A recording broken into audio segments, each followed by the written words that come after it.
Rahmanir Rahim. I seek refuge in God from Satan the rejected. Brothers and sisters, welcome to another Quran study. We will be reading from chapter 14, verse 32. The chapter's name is Abraham. 32. Bismillah ar-Rahman ar-Rahim. In the name of God, most gracious, most merciful. God is the one who created the heavens and the earth and down from the sky water to produce all kinds of fruits for you, for your sustenance. He has committed the ships to serve you on the sea in accordance with his command. He has committed the rivers as well to serve you. He has committed the sun and the moon in your service continuously. He has committed the night and the day to serve you. So we see here in two verses where God is telling us that everything that He has created on this earth, this is all meant for us to be able to survive in this world. And Message of the Covenant also talks about this, right? He says like when you have astronauts and you're sending them into space, into the dark space where you need to be able to survive, right? Like, and God created this world in such a way that, we have water to drink, we have air to breathe, we have so many things. And God gives us these examples of the sea, of the rivers, of the moon and the sun, and like many other things throughout the Quran. And also the things that we can see, and even the things that we don't see, right? Like, there are maybe. When you compare the things that we have seen and we can see with the things that we didn't see and we cannot see, even after so many thousands of years, all those things are beneficial for us, right?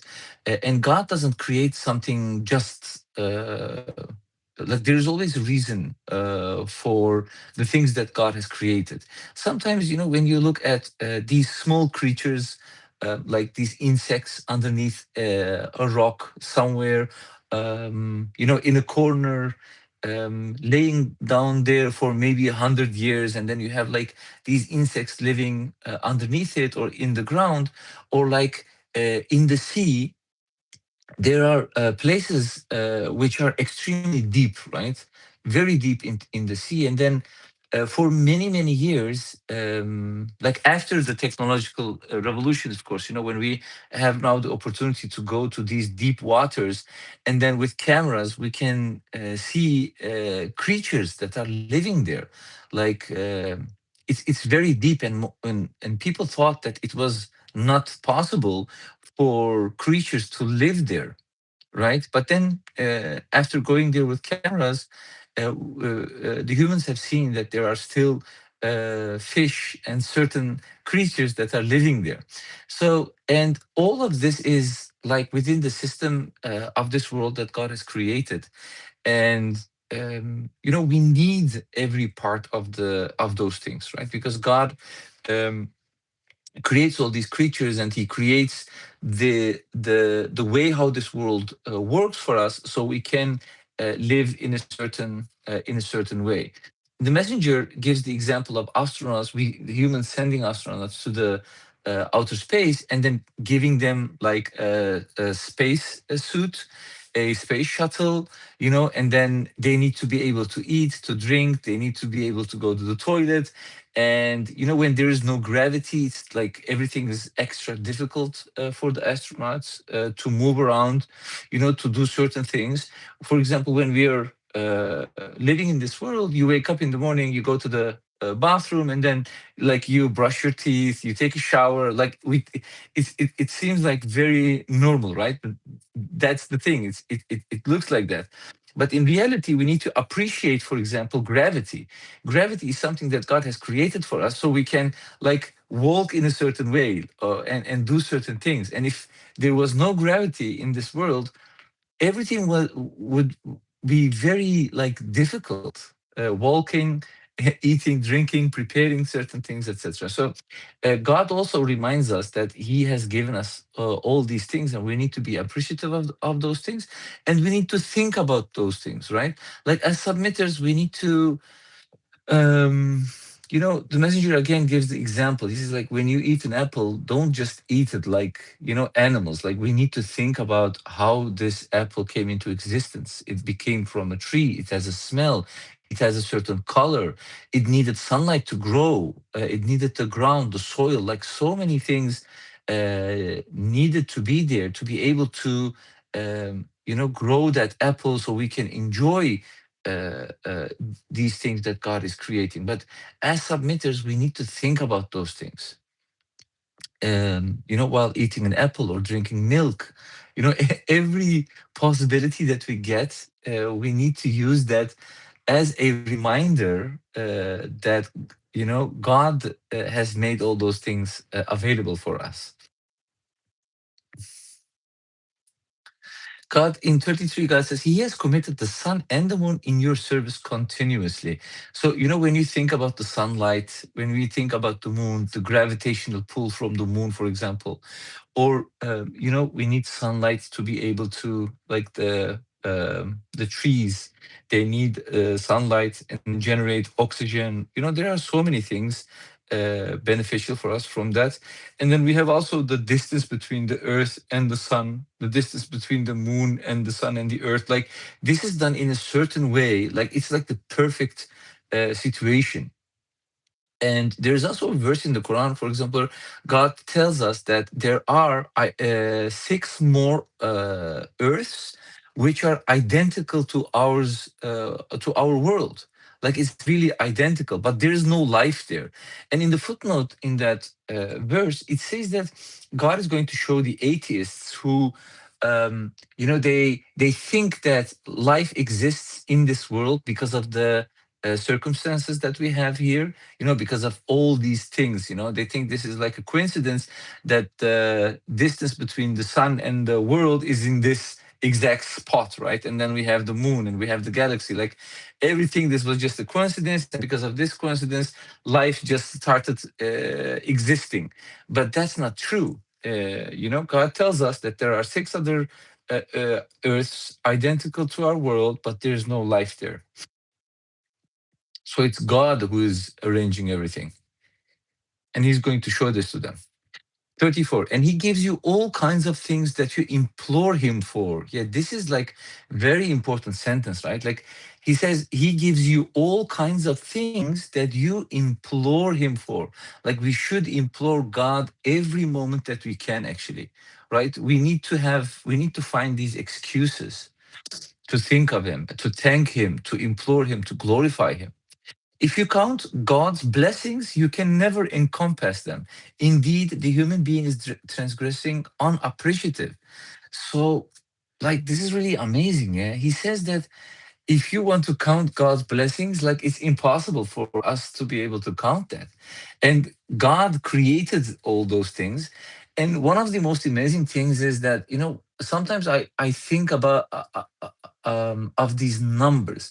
Like, for example, I'm thinking of how many ants are there currently in this world, or how many, like, the amount of fish in the sea, the insects. Like, you have these very small microscopic creatures. After developing the microscope, you have this electric microscope that, like, it makes things really big. Like, we can see certain things that we couldn't see before.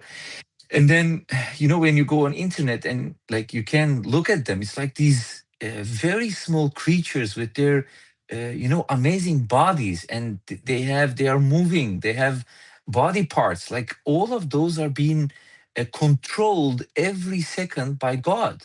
And if you imagine how much like, how many of those creatures are being created currently, are living at the moment, and God is reproducing them again and again, right? Like, you have these creatures, they exist, and then they die, and God creates them again, again, again.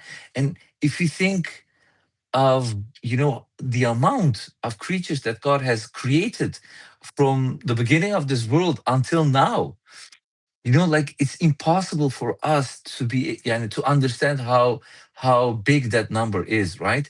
But for God, it's really easy. He just says to be, and then it becomes into existence. Like, it's very easy for Him. But, thinking in this manner gives us at least some idea of who God really is, right?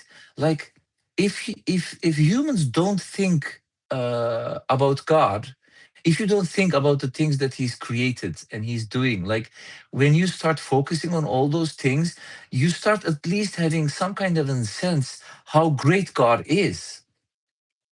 So, and this is one of the things that I myself do. I always think about these amounts, like, and then I'm thinking, okay, this is like so amazing that He controls every one of them. He creates them, He controls them, He feeds them, He makes these environments for them. Like all this environment in this world is not only for us, right? Like it's also for all the other creatures in this world. For example, fish live in the sea, right? If they are not in the sea, they can't survive. They need to be in certain waters. So God created such a system, like a perfect system that everything works, together and in a perfect way. And God tells us about those things, right? Like the reason why He's telling us is so then we can implore Him. 35. Abraham. Recall that Abraham said, "My Lord, make this a peaceful land and protect me and my children from worshiping idols." Okay, so and Abraham is an example for us, right? My Lord, make this a peaceful land and protect me and my children from worshiping idols. My Lord, they have misled so many people. As for those who follow me, they belong to me. As for those who disobey me, you are forgiver, most merciful. Our Lord, I have settled part of my family in this plantless valley at your sacred house. Our Lord, they are to observe the contemporary Salat. So let throngs of people converge upon them and provide for them all kinds of fruits that they may be appreciative. Yeah, so like Abraham building the Kaaba, right? He's talking about the sacred house, which is the Kaaba, and he's imploring to his God, asking for help. He says, um, make this a peaceful land. Make this a peaceful land. And we know from the Quran, God speaks about buildings that are being built in the beginning to worship God and God alone, right? Like those are the best buildings actually that we need to have, like a building that is meant to worship God alone.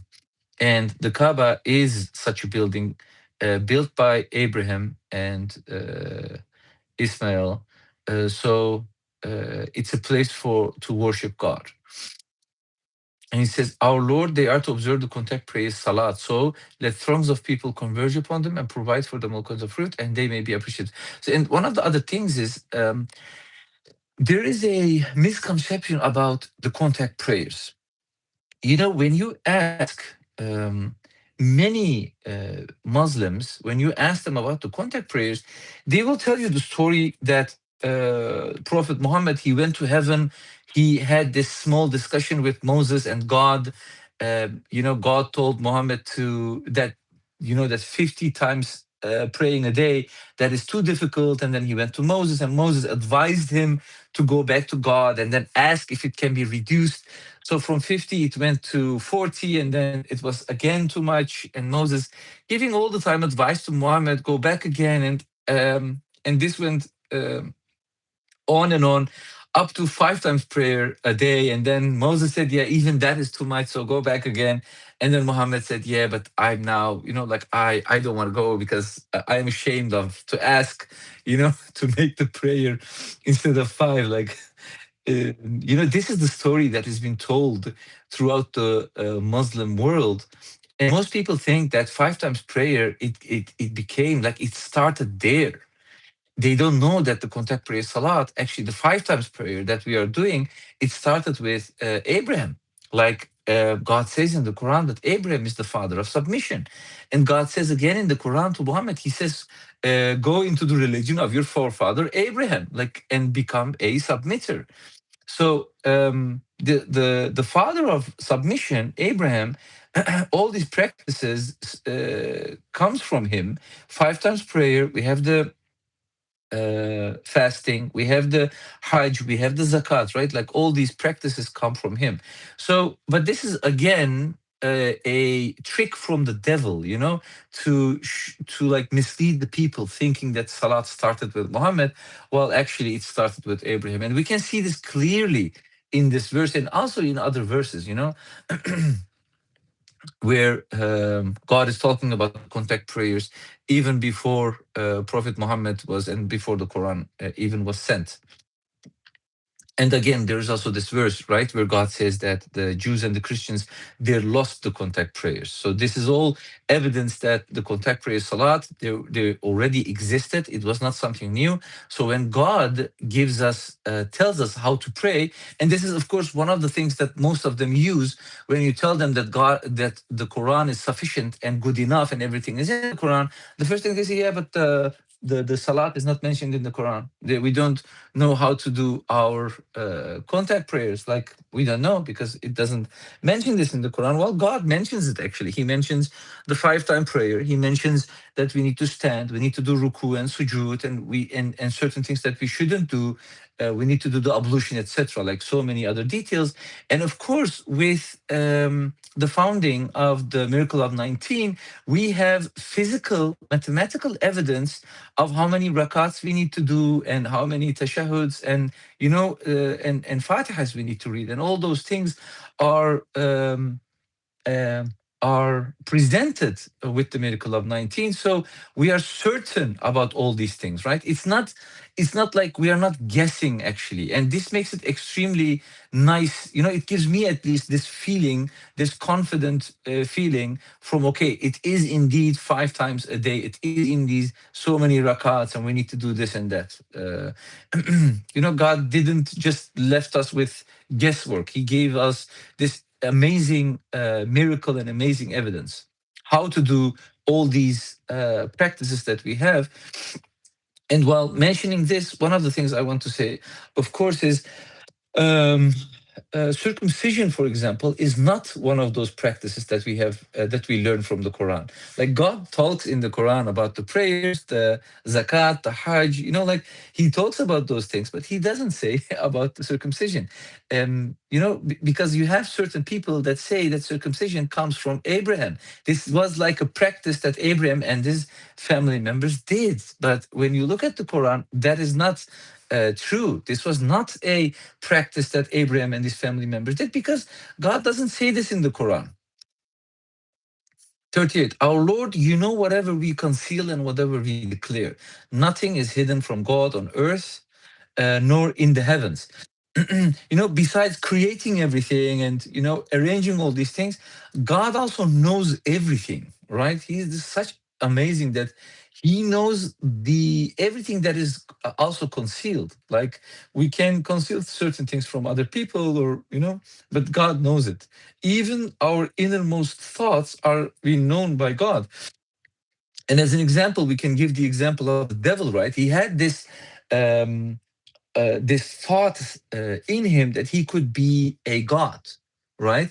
Only of course, he had this thought, but God knew this, of course, and then he wanted to expose the devil, this thought of him, because this isn't idol. Like, this is idol worship. He was idolizing himself, while knowing how great God is. Like, this is really, when you don't know anything about God, and then you think that you can be someone, is different than when you actually know who God is, right? Like, how amazing He is, like how great He is, like His capabilities. With those knowing all these capabilities and still thinking that you can be a god, like, it's extremely stupid. Like the Pharaoh, for example, he thought, okay, I am a god. Like, yeah, but like, you're using the toilet, you need to eat, you need to sleep. Like, how stupid can you be and think that you can be a god, right? Yeah, it's really strange. But this also shows how this shows how powerful the ego, the idea, or this feeling, that you get from this ego. This can be very powerful, that you can think that you can become a god, right? Like, you should, like, this is really yeah. It's really heavy. 39. Praise be to God for granting me, despite my old age, Ismail and Ishaq. My Lord answers the prayers. The contact prayers gift from God. 40. My Lord, make me one who consistently observes the contact prayer salat, and also my children. Our Lord, please answer my prayers. Yeah, so this is also a good example, right? When we pray to God, we need to ask God that we would consistently observe our contact prayers salat, and we need to be, consistent in that. And what is it called? Sincere. Yes, it's important to be sincere in our prayers, right? We need to ask also sincerity from God, like, please help us that we will consistently observe our contact prayers. We don't miss our contact prayers salat. And while we do our contact prayers salat, that it's not to do as a show off, right? Like we need to do this to save our souls. It's important to do that. Like imagine, a group of people and you have these movies where like you have a plane crash somewhere, on top of a mountain. It's cold, there is no food, etc., and people don't have food for a very very long time. And I remember watching a movie where these people, they started eating the flesh of dead humans. They died on the crash. And after maybe a few weeks, I think, or a few days, maybe a few weeks, they just couldn't find anything to eat, and they just started eating the flesh of these dead people, just to survive. Like if that food is something you need for your body, you also need food for your soul, right? Like, and imagine not eating, not giving food to your soul for a very very long time. Like that, this means that your soul is going to be extremely weak, right? It's going to be so weak if you don't feed it, if you don't remember God, if you don't do your contact prayer salat. Like this is extremely important. And this is also the reason why God taught us all these things, right? Especially the contact prayer salat. Like this is one of the most important things that we need to do, is of course to commemorate God, and then do this practice. So it's some type of a food for our souls, because eventually the body is going to die and our souls are going to live forever. So the smart thing to do is actually to feed our souls more than that we feed our bodies, humanly bodies. 41. My Lord, forgive me and my parents and the believers on the day when the reckoning takes place. My Lord, forgive me and my parents and the believers on the day when the reckoning takes place. Of course, we know from the Quran about the situation with Abraham and his father. He also actually asked forgiveness for his father, but God reminded him that he cannot do this. Like, you can't ask forgiveness for your parents if they are idol worshippers, right? But I think this one is a general prayer to God, asking forgiveness for his parents and the believers, and on the day when the reckoning takes place, it says. Do not ever think that God is unaware of what the transgressors are doing. He only respites them until the day where the eyes stare in horror. So this is the system of God, right? He sent us to this world because, we wanted to come to this world. We wanted to be tested, and we made a mistake. This is our last opportunity to repent, and then, the last opportunity to try to make it to heaven. And in this world, there is this system, right? And God, um, God has created this world in such a way that when we came to this world, we of course forgot about, when we were having when we weren't humans. We were these souls. And this world is actually an illusion. And while we were doing the contact prayer salat, my brother Mardani, he was giving this amazing example. I really liked it. um, and the story goes on that this guy is like running from a lion who is following him, and this lion wants to eat him, and he's running for his life. And eventually he comes to a place where you have this valley, and then he falls from the valley, and then there is this rope he's holding like very tight to this rope. And he tries to go up, but then you have the lion they're waiting for him to, to eat him. And if he let goes, he will fall into this pit, the big valley, and he will die eventually. And while all these things are happening, oh, and then there comes this mouse. He starts biting on the rope. He doesn't like any moment this guy can fall. And while all these things are happening, he sees this honey comb very close to him. And then he looks at it and he sees this honey. And this honey looks so delicious. And he takes with his finger a little bit from the honey, and he tastes it, he puts it in his mouth, and he enjoys that moment, right? He says, "Oh, this is like such a nice taste, this honey." Yeah, and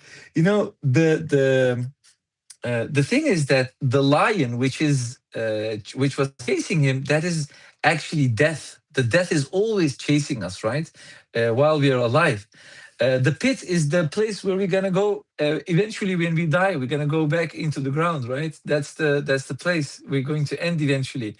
The mouse, trying to bite onto this rope, that represents time, right? Any moment we can die. We don't know if the mouse bites harder, the rope will cut loose faster, and then we could die any moment.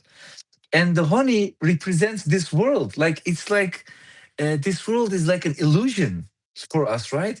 And while we are, if you are concentrated so much onto this world, and you think of this, like this honey represents the world, right? Like at that moment you are just tasting the honey and you like it, but you forget that death is behind you, that you can die any moment, and eventually you're going to end up under the ground. So like focus on what is important, focus on actually the hereafter. And the message of the covenant, he gives this example in one of the videos, that this world compared to the hereafter is actually nothing, and mathematically it's zero. Like when you even compare this world, let's say we're going to live for 100 years, and you compare this with the eternal life in the hereafter, like it's definitely zero. It's based like 100 divided by infinity makes zero. So this shows us that the smart thing to do is to focus on our afterlife and not to this world, because this world is nothing but an illusion. It's nothing but an illusion. And in this world, of course, there's the reason, right, why we came to this world. And God, he tells us that, he says, um, he gives some time, right? Um, he gives some time to the people in this world. They enjoy a little bit, but eventually it's going to end. But they're totally focused on that small time. As they rush out of the graves, their faces will be looking upward. Their faces will be looking upward. Their eyes will not even blink, and their minds will be horrified. So God says, do not ever think that God is unaware of what the transgressors are doing. He only respites them until a day where the eyes stare in horror. So he gives them time. And then eventually that time will come, the day will come. As they rush out of their graves, their faces will be looking upward. Their eyes will not even blink, and their minds will be horrified. Yeah, so at that time, then they will, of course, see what will happen to them, right? Like it's very terrifying, actually. 44. God sends his commands through his messengers. You shall warn the people of the day when the retribution comes to them. Those who transgress will say, our Lord, give us one more respite. We will then respond to your call and follow the messengers. Did you not swear in the past that you will last forever? You dwelled in the homes of those before you who wronged their souls, and you have seen clearly what we did to them. We have set many precedents for you.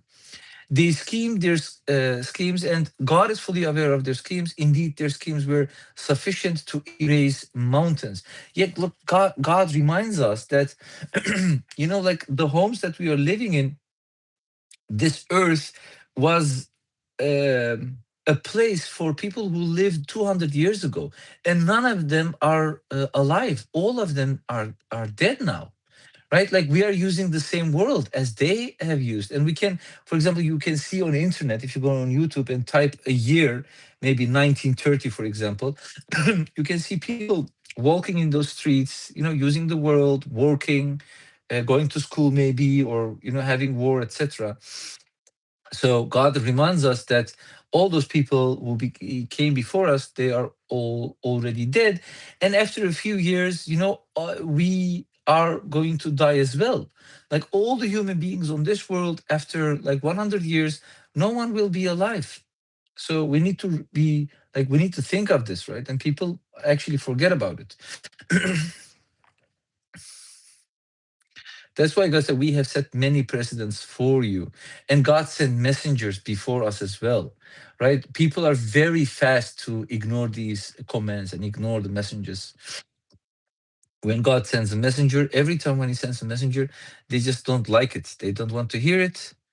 And they don't accept it. And when they die and, when they see everything, they are going to ask, oh, God, please send us back again.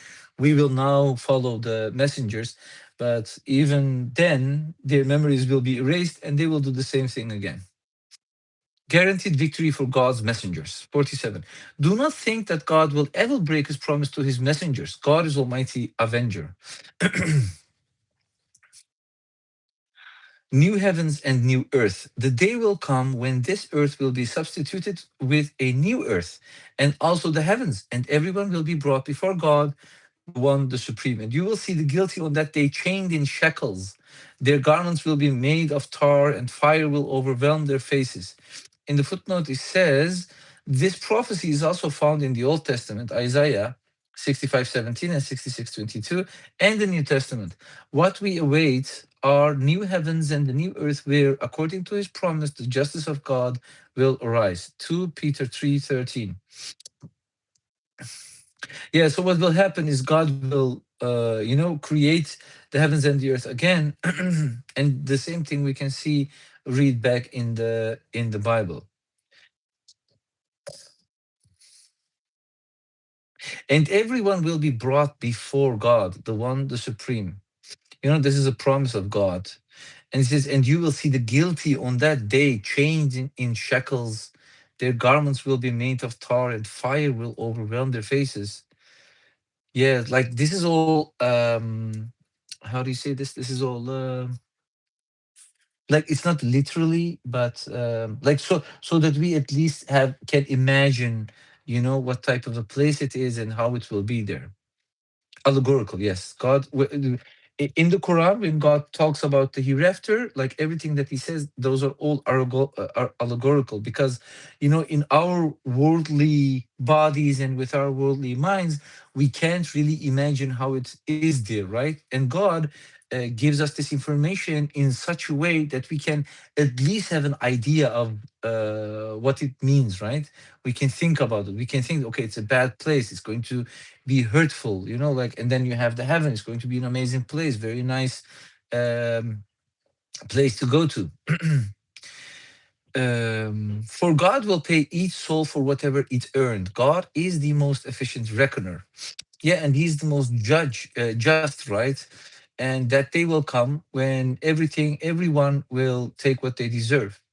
This is a proclamation for the people to be warned herewith and to let them know that He is only one God. And for those who possess intelligence, to take heed. Like anyone who possesses intelligence should take heed, right? Like we need to think of that. The day that will come and we will be brought in front of God. And, there will be a judgment day.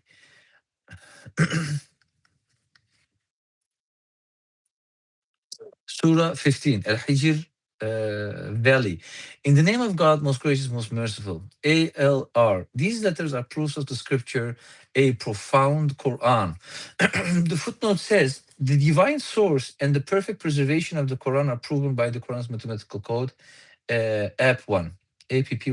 God's messenger of the covenant was destined to unveil this great miracle. The word zikr denotes the Quran's code in several verses. 56, 21, 2, 26, 5, 38, 1, 38, 8, 70, verse 31. The value of Rashid Khalifa, the geometrical value of Rashid Khalifa, 1213 plus 15 plus 9 equals 1254, which makes 19 times 66. Throughout the whole Quran, there are 29 chapters that start with these letters. And, it starts with ALM, ALR, Hamim, Taha, Yasin, like you have all these letters. And until 1974, no one knew the meaning of those letters. So Dr. Rashad, he started to translate the Quran for himself and for his children actually into English because he didn't like the translation that is being done before him, because then he saw many mistakes in those translations. So he decided to translate the Quran, but he made a promise that he wouldn't go to another verse before understanding and translating the verse that he is on to. So he started translating it, and the Quran was translated. Oh, sorry, app means appendix. Yeah, thank you, brother. So I was reading the footnote where it says Quran are proven by the Quran's mathematical code, Appendix 1. So in Appendix 1, we can read more about that detail. So the Messenger of the Covenant, he started translating the Quran. He translated the first 7 verses, Surah, the key, Surah Fatiha, and then he knew, of course, that the second chapter started with the letters ALM, and he started doing investigation about, okay, what does this mean? But he couldn't really find anything, like anything solid, any information solid about these letters. So he decided to put the Quran into the computer, and computers at that time were just very new, right? And then he, after putting that, the first thing that the computer gave was the frequency of these letters in all these chapters were very high. So it was actually the highest, except for chapter 36, Surah Yasin. So in all the other chapters, God used in frequency, those were the highest used letters in each of them. And then he put this, and then he told the world about it, and everyone was happy. They said, oh, you see, like this Quran is also mathematical, and God made it in such a way that it's not just a normal book, right? Like it's not just someone just wrote it down and wrote sentences and told stories about things that happened before, etc., etc. Actually, there was something structural. There was a mathematical structure in it. That was the first thing they saw. And in 1974, he he found out that all these numbers, they are all adding up to like the multiples of 19, and they started it actually, and then they checked about the Quran has 114 chapters, which is 19 times 6. The Basmala has 19 letters, 4 words, which are all in multiples of 19 throughout the Quran, and many, many more. This miracle showed actually like that this book is the only book which is made in a certain way, in a mathematical system that only God can create. He's the only one who can do this. And me myself, I even checked on after AI started coming, became popular, and we started using it. Even today, if you would ask the most capable AI machine, if you would ask him about 19 and ask him to create, a similar thing with a different number, or even with the number 19, like, but then different from the Quran, it doesn't matter how many times you ask it, it is not able to do it. It can't do it. Eventually, I came to a certain point where where the AI admitted not being able to create certain things. Like it's really impossible. And I think this is going to play a huge role in the humans, right? That it's very impossible to create something like this, even with this amazing technology that we have. 2, certainly those who disbelieved will wish they were submitters. Yeah, after dying and seeing the result of what they have done, of course they are going to wish that they were submitters. So we are very lucky that we can call ourselves submitters, and God willing, we will stay submitters and submit to the will of God until we die. Let them eat, enjoy, and remain blinded by wishful thinking. They will find out. We never annihilated any community except in accordance with a specific predetermined time. So, like one of the questions that most people ask, okay, yeah, but there are so many bad, bad communities. Why doesn't anything happen to them? Yeah, but this is the system of God, right? Like God knows exactly when to do what. So there is probably a reason for that, and their retribution will come. All those people, some of them die and then wait until they go to heaven, or some of them have other certain things in this world, and none of them actually are happy, right? Like if we would think about that, we can definitely say none of them are happy, even if it seems that they are happy. They are laughing and they are enjoying, or showing off, etc. But we know that happiness only comes from submitting to God, and if someone is not submitting to Him, he can't be happy. Like this is a hard fact.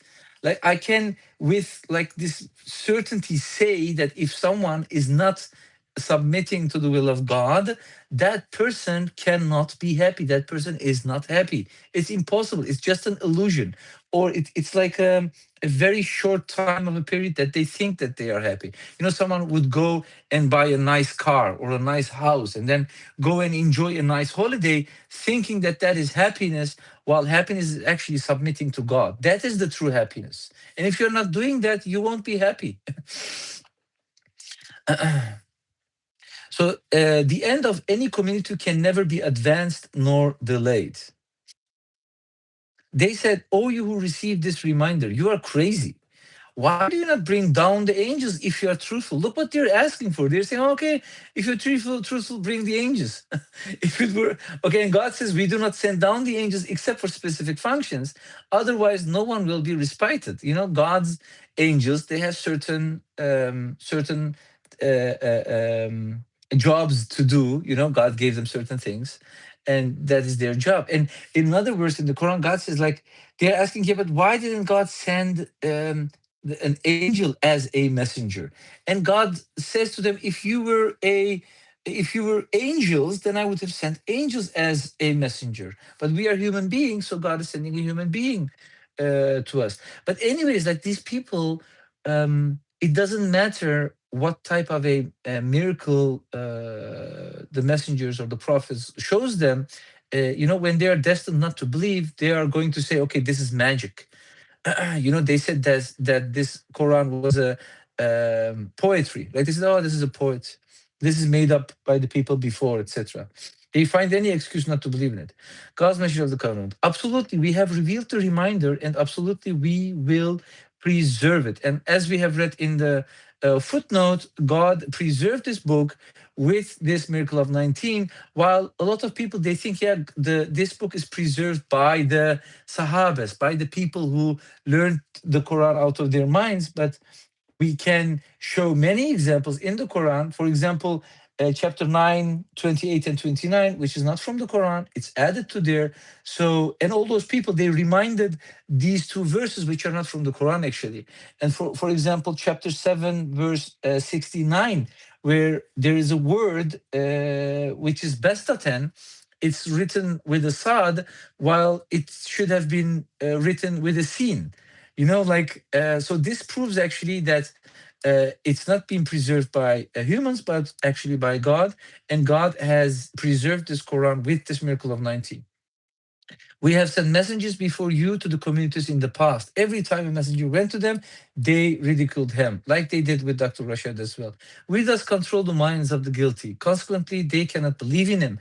This has been the system since the past generations. God sends messengers, and you have certain people, they don't believe in those messengers. They don't believe in the message. They follow their parents blindly, and eventually they end up going to hell. But this is the system that God has created, right? We accepted ourselves to come to this world. We wanted to see the devil, to see if he is capable of being a god. And we we forgot, or we thought that we are going to, of course, we're going to go choose God. Of course, we're not going to choose for the devil. We underestimated the devil as well. So, but this is the whole system that God has created in this world, and we are here right now.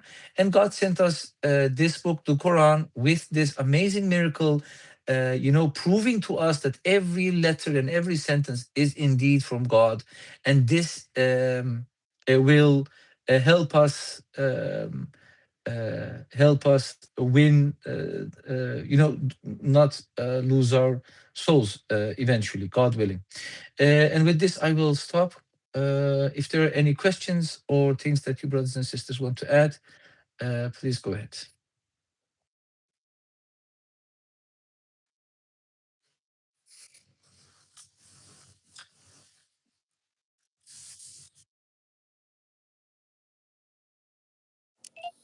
MashaAllah. Thank you.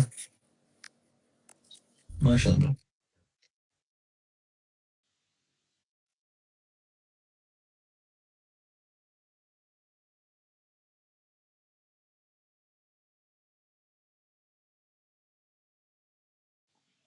MashaAllah, thank you.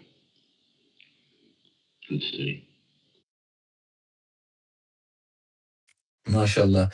What did you guys think about the example I gave with the lion and the guy running from? This was Mardani's example while we were doing the Friday prayer. I loved it, so I wanted to mention in the study.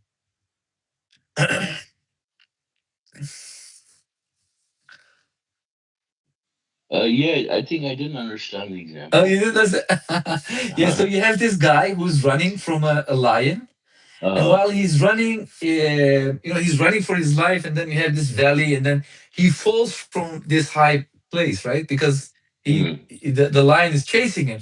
While he's falling, he holds on this rope, like it was mm, a coincidence that there was a rope and he was holding on it. mm, And if he goes up, the lion waits for him. It's going to eat him. If he falls down, he's eventually going to die. And there's this small mouse who started biting on the rope. And mm, then eventually he's going to fall. And while all these things are happening, there mm, is this honeycomb with honey very close to him, in front of him. And he sees that, and then he takes he takes a finger, he puts his finger on the honey, put it in his mouth, and he really likes the tastes. With all these things that are going on, the lion chasing him, he's almost falling down, etc. And then he starts eating the honey, so he forgets about all the other things. He forgets about the lion, he forgets about the pit, the rope, the mouse. He's going to die any moment. But because he's concentrated on this honey and enjoying this honey, he forgets about it. So the honey represents this worldly life. The lion represents the death. Death is chasing you actually all the time, right? Like you can any moment. And the pit represents the grave, and the mouse who is biting on the rope represents time.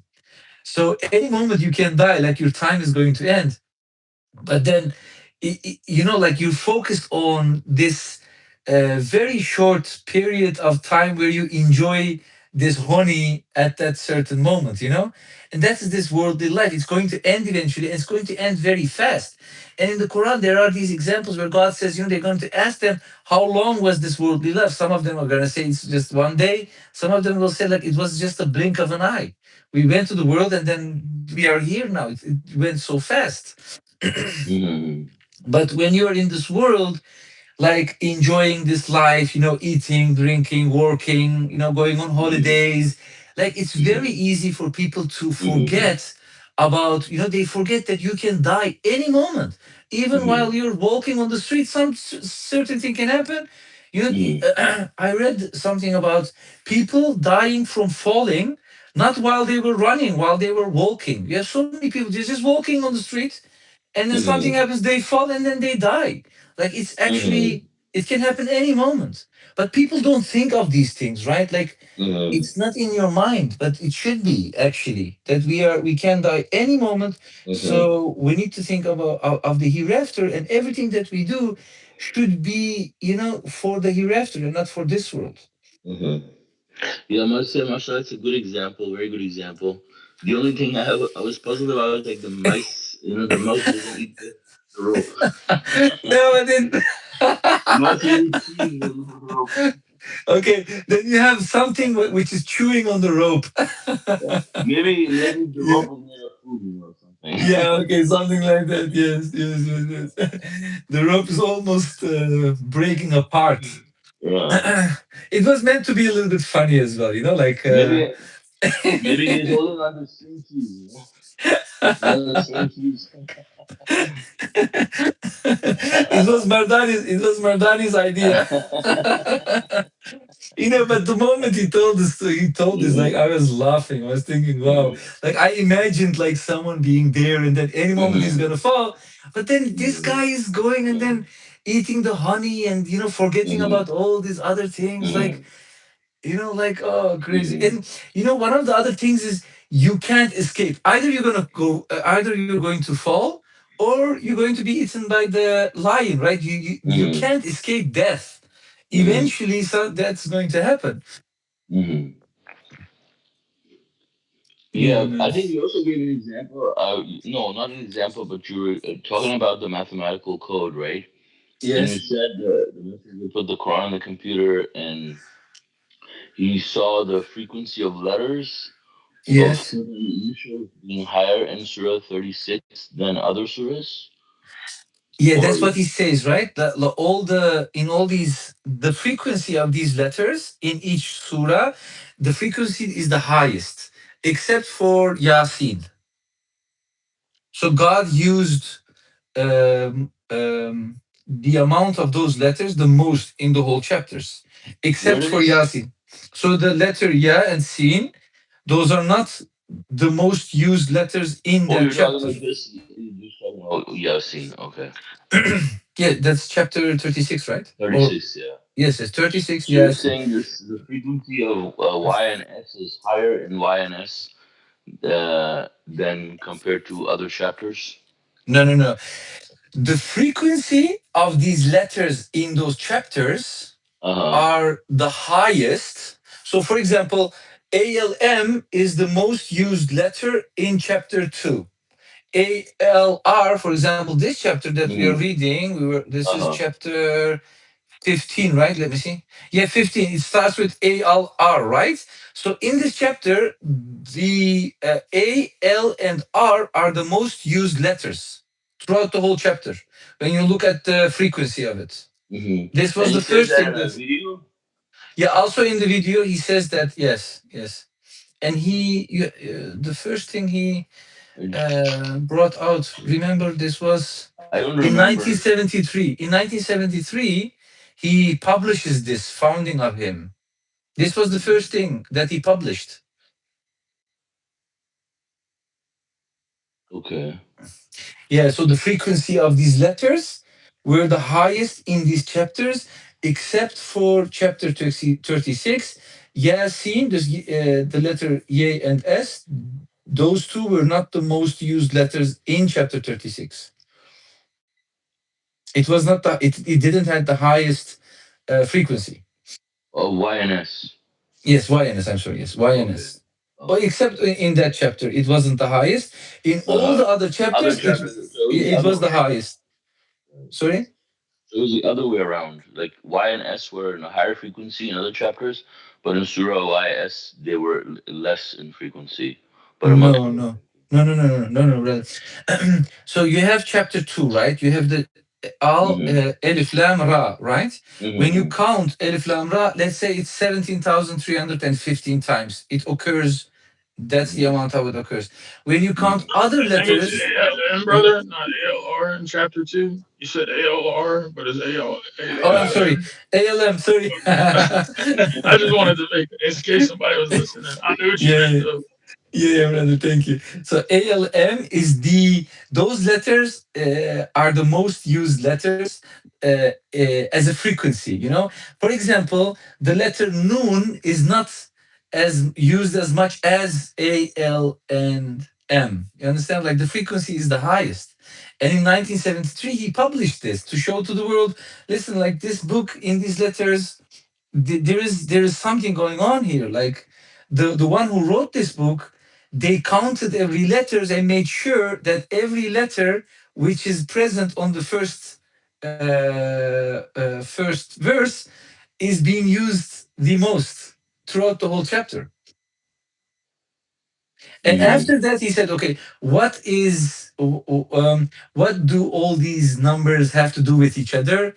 And then he saw, okay, like these are all multiples of 19. Frequencies, yeah. Um, yeah, it's interesting. Maybe I've never I never paid attention to that. Uh, Mhm. If I'm not mistaken, he was also saying this in the interview. uh Yeah, Let's because check in the again. Quran, it always talks about the frequencies being a multiple of 19, but doesn't mention relative frequencies with compared to other Hmm. chapters. Hmm. Maybe can John, we have see you this heard? song? Yeah. Yeah. Has anyone else heard that or knows what Brother Jaffer's talking about? Yeah, I feel like I it's don't. ambiguous. I don't think I may, I've I heard made it up.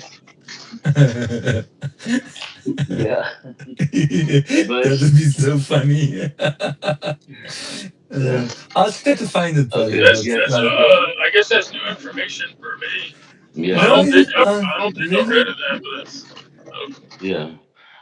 I think maybe he mentioned something about frequency once, but I'm not like 100%. Every time I Okay. hear him talk about the frequency, usually it's about the multiples, right? So, Yeah, multiples of 19. Yeah. mhm. Oh, and him publishing in 1973, the publishing he did in Mhm. 1973. Do we have that copy in the app? We The have the books, computer right? speaks. We have the visual presentation. Let me see. Oh, it becomes black again. Whoops. Because what are you pressing? Anywhere it becomes black again. Any And now, anywhere? yes, What did yeah. you press? Because I found one place where, like, if you select language, if you open the language screen, don't press the black back button. Because you press the language, it will automatically take you to the previous screen. But Mhm. if you go there and you don't press anything, you press the back button. I have to remove that back button. So if you press the back button, it's Mm, gonna take you to the black screen. okay, okay. Yeah, We'll yeah, find out, brother, God willing, about yeah, this. yeah. So the book. Okay, so let me go to the books, right? So I Do we have have books? Yeah. Not Beyond Poverty. The Computer Speaks. I have, and I Hmm. have the visual presentation of the Quran, right? So you're talking about the Computer Speaks was the first one, I believe. Is there the frequency mentioned? But we need to. Okay, so media books. Okay, contact prayers beyond probability.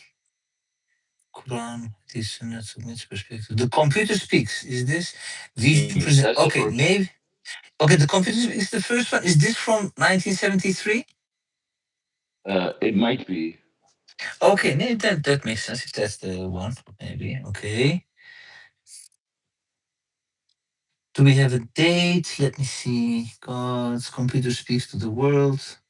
The computer God's message to the world by Rashid Khalifa. Uh,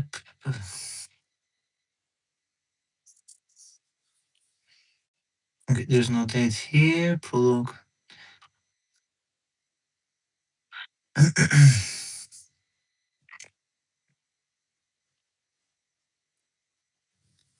Okay, I'm trying to find something, but face generation includes what numbers. Don't forget, let's everything God's coded.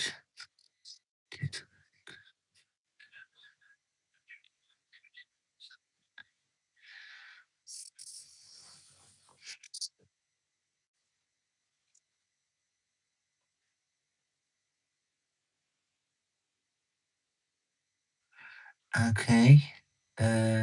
Oh, but he already consists of 19. But he already the opening statement of Quran consists of 19 letters. So he's already at 19 with this first one.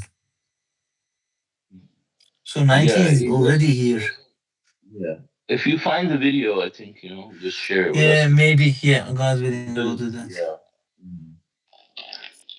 Yeah, I mean, it's possible that he talks about it somewhere, but the thing is, like, that's not the most important part of it. Right? The important part is that they were all multiples. He found that they were all multiples. Hmm. Like when he first thing he mentions that he entered the Quran to computer. If you see Appendix One, he says Hmm. that he entered the Q. Right, that's where it started with the Q, and you see that. I'm gonna go to the appendix, right? Actually, so Yeah, mashallah. Right. Yeah, the only thing I heard, and like I guess remotely, that's in regards to that is ALM is the most common. It's the most top mhm. used letters, which makes it even harder and more difficult Harder. Yeah, because yeah, way harder because if a human or jinn, like the verse says, if they were trying to make just be hard to one keep track small of it. chapter, yeah, they couldn't find any decent or legible words without adding an extra two m's or five a's or Hmm. an a and l, like they're trying to get their Mhm. count of m up. But then to get the count of m up, you have to use a word that has an A in it. I mean, and then if you find something that and it has to make sense, so that makes it. That's the only thing I've heard as Mhm. far as like kind of frequency. But Hmm. Mhm. mashallah, yeah, that's I like that's cool to think about. Yeah, so it says I used a timeshare terminal. This is from Appendix One, connected by a telephone to a giant computer. Sorry, let me start from the beginning. Yes, he says he came across ALM, right? And he says, I realize that I will not move until I find understand exactly what that means. So then it says I use a timeshare terminal connected by telephone to a giant computer to test my hypothesis. I decided to look at the single-lettered Quranic initials Q of Surah 42 and 50, and Sa'd, S or Sa'd of Surah 7, 19, and 38, and N, Noon of Surah 68, as detailed in my first book, Miracle of Quran, the significance of the mysterious alphabets, 1973. I don't think we have that book. Oh, we don't have it? Yeah, many Mm. previous attempts have failed. So it says the Quranic initial Q. The computer Hmm. data showed that the text of the only two initial Surah 42 and 50 contained the same number of Qs. That was the first hint that a deliberate mathematical system exists. And then it says Surah 50 is entitled Q prefixed with Q, and the first verse reads Q and the verse Quran. This indicated that Q stands for the Quran, and the total occurrence of Qs in the two Q initial surahs is 114 or 19 times 6. Uh, this idea was strengthened by the fact that the Quran occurs in the Quran 57 times. Hmm.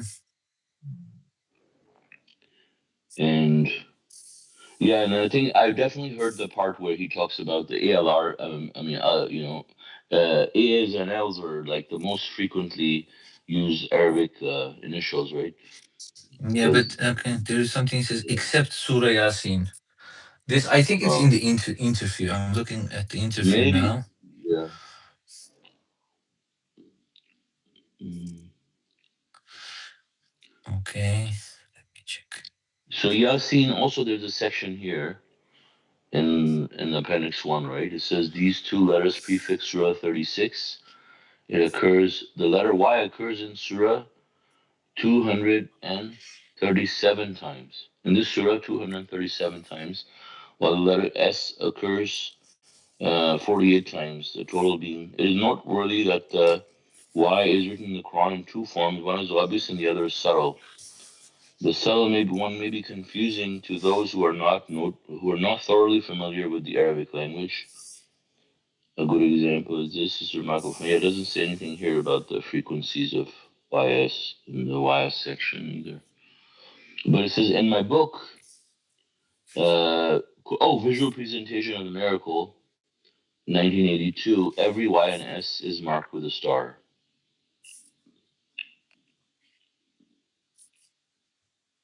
Yeah, the 1973 book. You're saying it's in his 1973 book? He said in the video. He said Yeah, yeah. So because we don't have that book. okay, so yeah, what I remember is that uh, he explains Mm-hmm. how it started. Maybe in also one of those other videos where he sits on the couch, and then Mm-hmm. he talks about it, maybe Yeah. even in those ones. And then he told, yeah, and then he's telling them Yeah.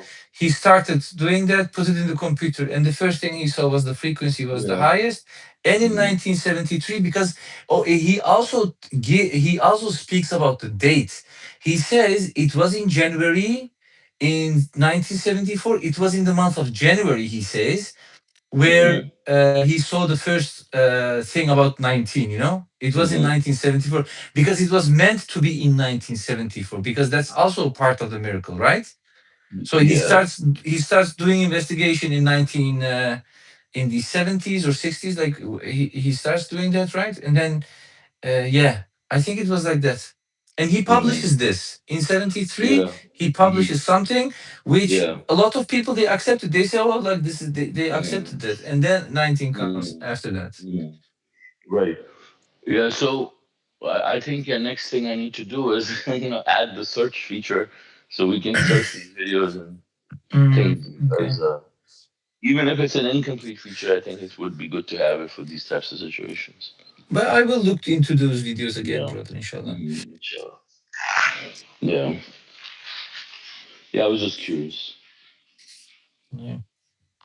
And that's where I understood. Okay, they checked these letters, and Mm-hmm. then this was the highest frequency. He publishes it, and then in 1974 he starts checking or how Mm-hmm. they are related to each other, these numbers, like Mm-hmm. the amount of ALM, the amount of HS, like all these things. Mm-hmm.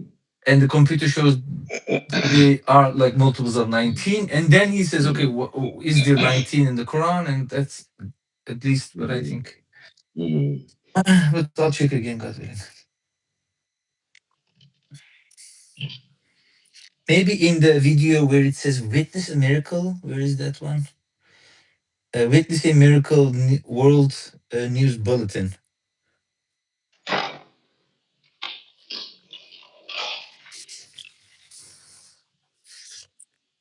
Yes, but okay, we'll Mm-hmm. check on those one on that part, and then God Mm-hmm. willing, we can.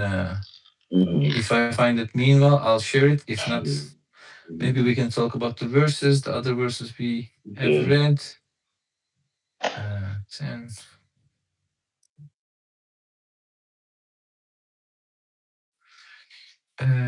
14. It was 14, right? Like 1432. Yes.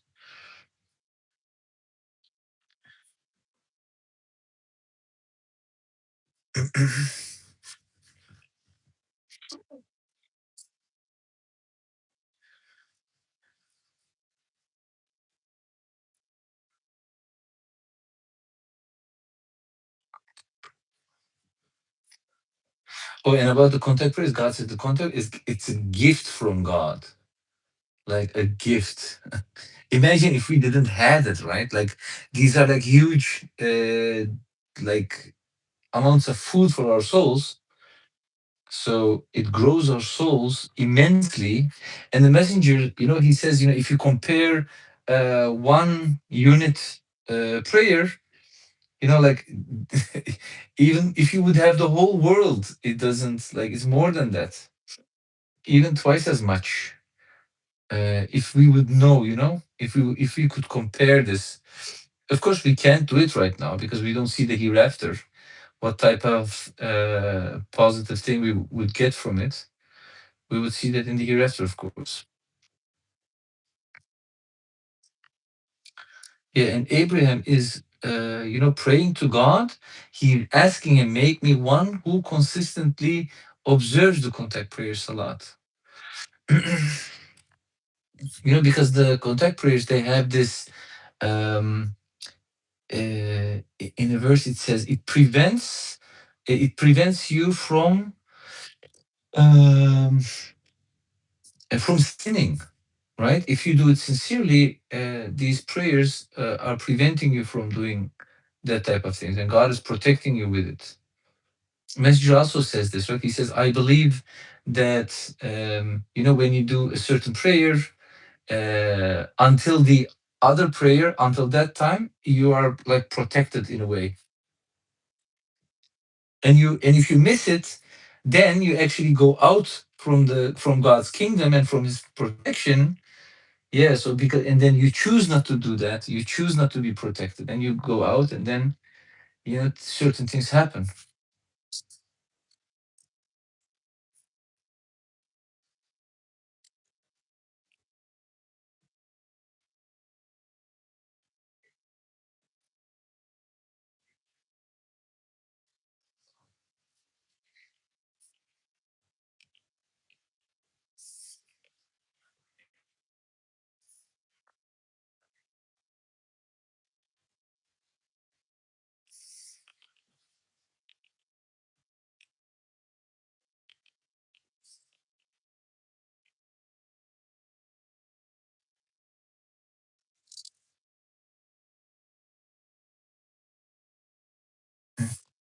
Yeah, and in 41 we read where Abraham is praying, right? He said, "My Lord, forgive me and my parents and the believers on the day when the reckoning takes place." Um, we were reading about the sacred house, right? This is afterwards. Please correct me if I'm wrong, right? In 37, we read, Our Lord, I have settled part of my family in this plantless valley at your sacred house. Our Lord, they are to observe the contact praise Salat, so let the thrones of people converge upon them and provide for them all kinds of fruits, that they may be appreciative. And in 41, he says, My Lord, forgive me and my parents and the believers on the day when the reckoning takes place. So when Abraham is praying to God and asking for forgiveness for his parents, um, because he was not allowed to pray for forgiveness for his father, right? Remember? So, but here we read after he came, or doesn't this have to do with time at all? Because they are already at the sacred house. They went to Mecca and they built the Kaaba.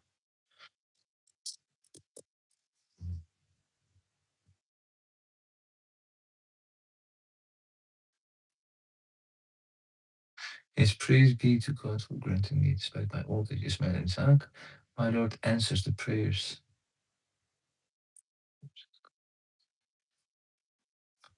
Forgive me and my parents and the believers on the day when the reckoning takes place. He doesn't go back or something like that, yeah.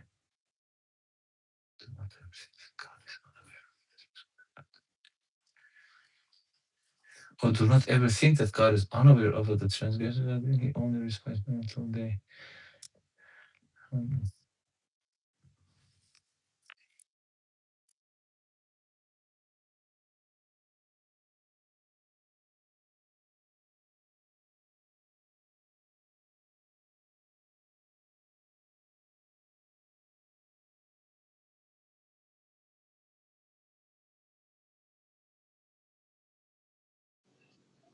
Yeah, you saying he said asked that after his first father, or maybe he was talking about his mother and his forefathers, like his relatives who came before him.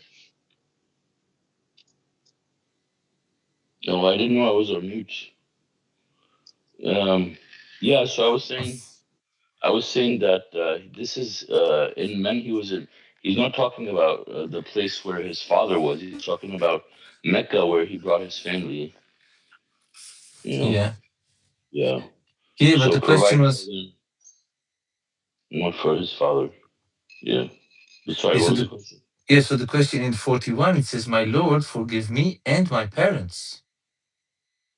Yeah, that was before. Yeah, But now yeah, he that. is in, okay, but so in 30.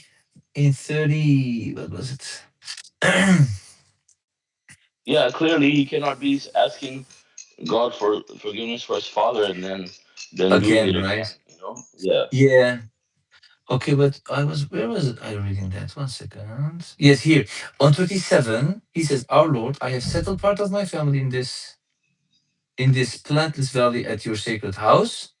Our Lord, they are to observe the contemporary Salat, and then it goes on, and then he keeps on praying. He says, Praise be to God for Yeah. granting me despite my old age. In Mhm. 40, he says, My Lord, make me one who constantly prays. In 41, he says, My Lord, forgive me and my parents and the believers on the day when the reckoning takes place. So, but Abraham came to Kaaba after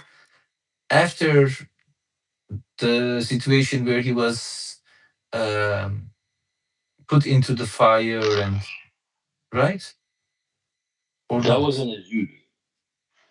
Yeah, that was in his youth. And was he also praying for forgiveness for his father in his youth? Possible. Yeah, at that time when his father was there, he was talking to him, discussing the situation, right? He was telling his father not to follow those things, etc. And then asking God, or is this the part where he asks for forgiveness for his father and or parents, and God says like you can't do that. You can't ask forgiveness for idol worshippers. Well, it was only made when it's made clear to him, right? I mean, obviously he doesn't know that from the very beginning that his father is destined for hell. So Mm-hmm. if you don't know a person is destined for hell, you can ask forgiveness for them. But once you know they're destined for hell, you know, Mm-hmm. that's when he Then makes you a can't. mistake. Yeah. Okay. Yeah. Okay.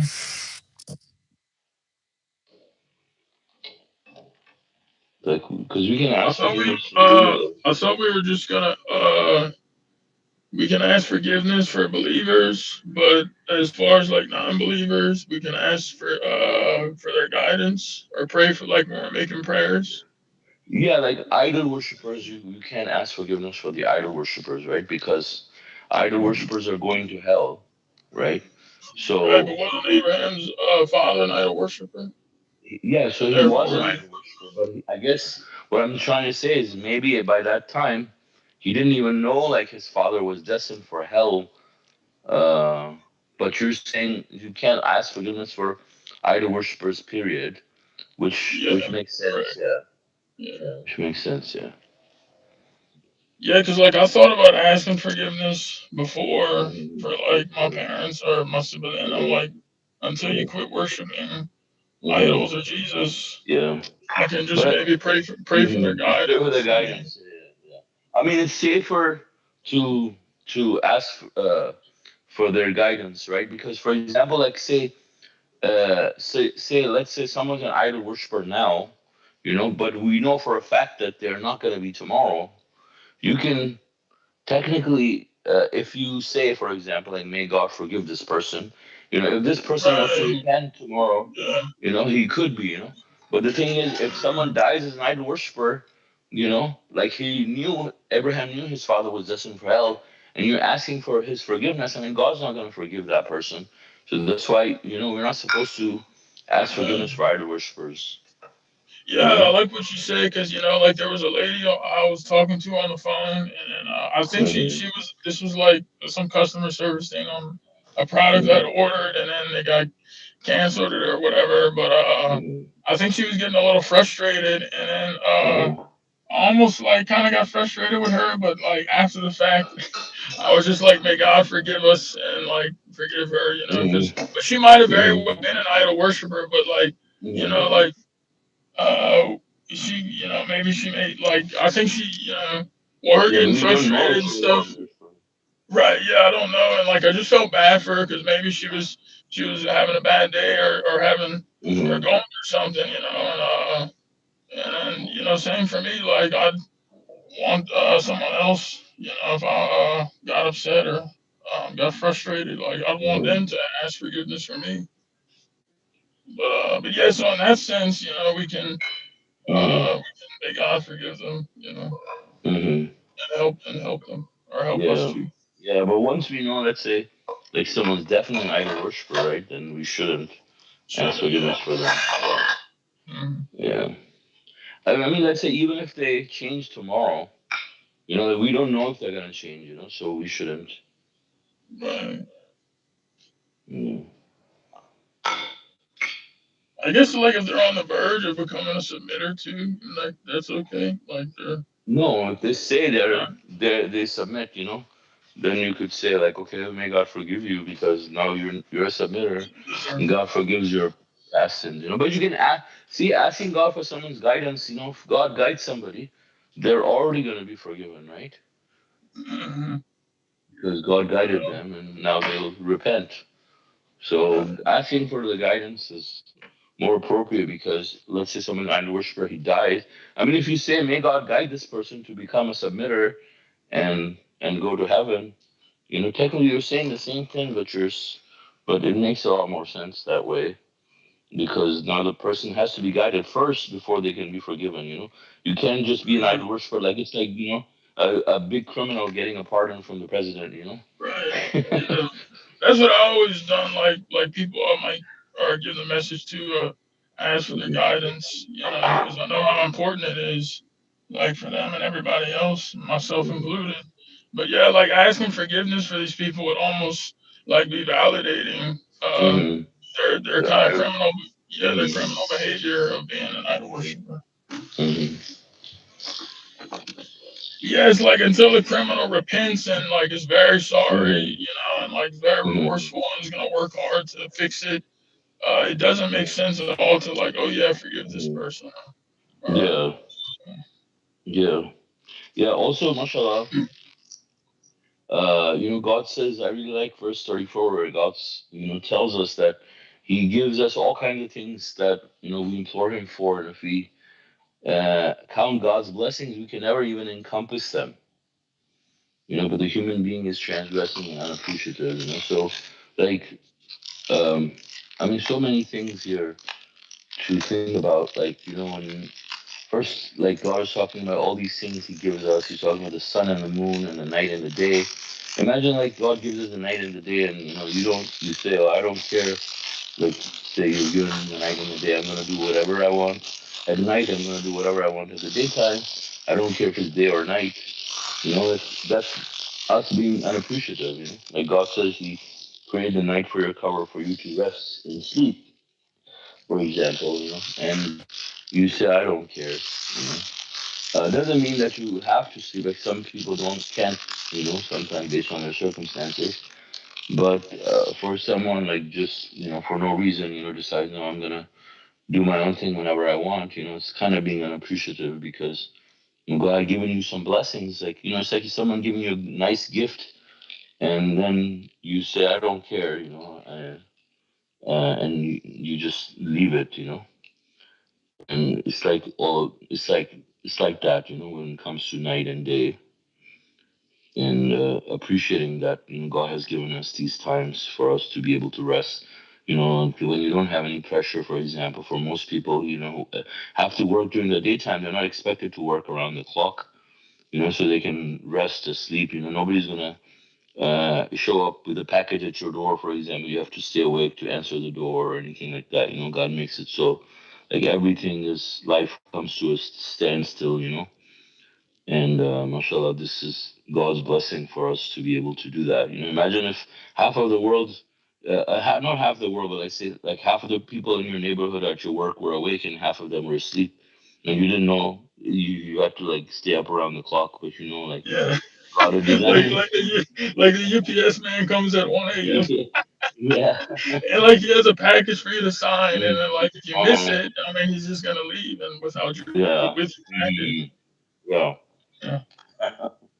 Yeah, plus the vitamin D3 and all these Mhm. good things that the Mhm. sunlight gives us. Mhm. Um, Subhanallah. very, very, Yeah. very Yeah. important. Yeah, I mean they regulate our moods, our you know everything, emotions. Mhm. Mashallah.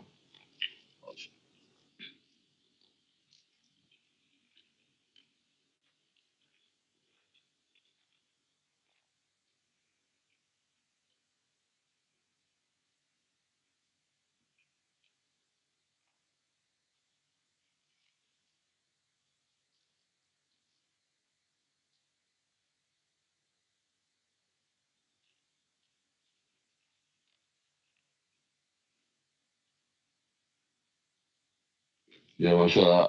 I liked how the other day, like we got ice cream.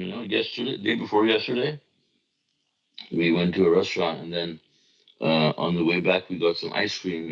And it was like it's like Indian ice cream, Pakistani ice cream. So John really liked it. He's like, and I was saying, oh, it's really easy to make. Like you make it with condensed milk. And then, right as I said that, like there was a song playing that I was playing from the songs that we made, and the song talks about how he creates the milk from the bellies, from the midst of digested food and blood, God's blessing. Mashallah. Yeah, delicious for the drinkers. Yeah. Yeah, imagine like a life without milk. I mean, like we lose all our Mm. dairy products, our cheeses, our ice Cheese, cream, cream, our yeah, cream in mm, our coffee. I mean, the butter. list, butter. Yeah, people would like really be hurting. Like they would Mm. implore God to have it back, and Yeah. that's just milk, you know. Or Mm. just drinking plain milk. It's very Mm. delicious. Goat milk, you know. Yogurt. Trader Joe's Mm. yogurt. Mm. Mashallah. Mm. Yeah, I mean, these are the most nutritious things that you can find, and God gives them, in abundance. It's not like rare things that are rare to find on earth, like livestock, fruits, water, all these things, like God has created them in abundance for us,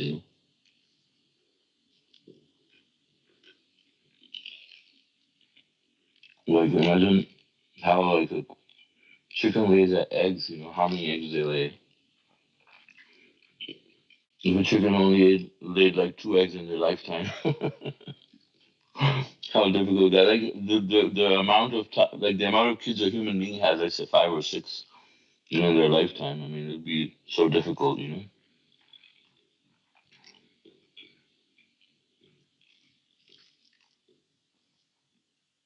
Eggs would be so expensive. Yeah, it'd be like a luxury. Mm.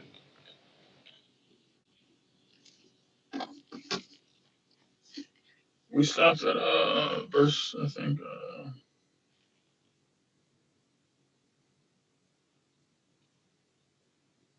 We stopped at verse 13 of Surah 14. No.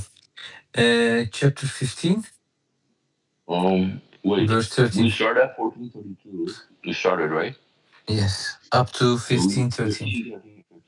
Oh, Okay. 15. Let's say 14:13. Yeah, you said 14, but it's 15. No, I mean, if we started at 14:32, we can't stop at 14:13 unless you're reading a verse. Yeah.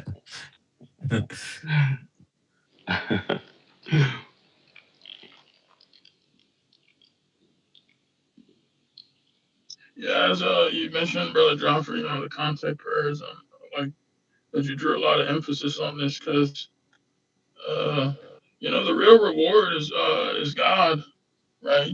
Believing in Him and God willing, uh, spending eternity with Him in heaven, and our chance on this earth, it's a precious gift, because the more we do for our souls, the closer we can be to Him.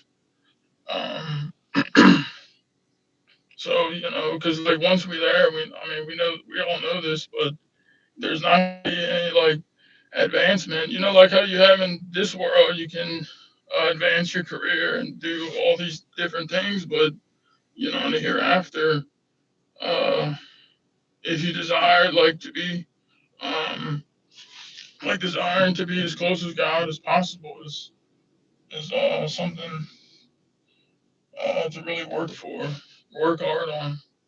And our contact prayers, because our generation, I think after the messenger, like the messengers and subsequent are the first, I think, generations, right, that to have the contact prayers back, because all the previous people didn't possess, they weren't making contact because they didn't have the correct, they didn't have the truth.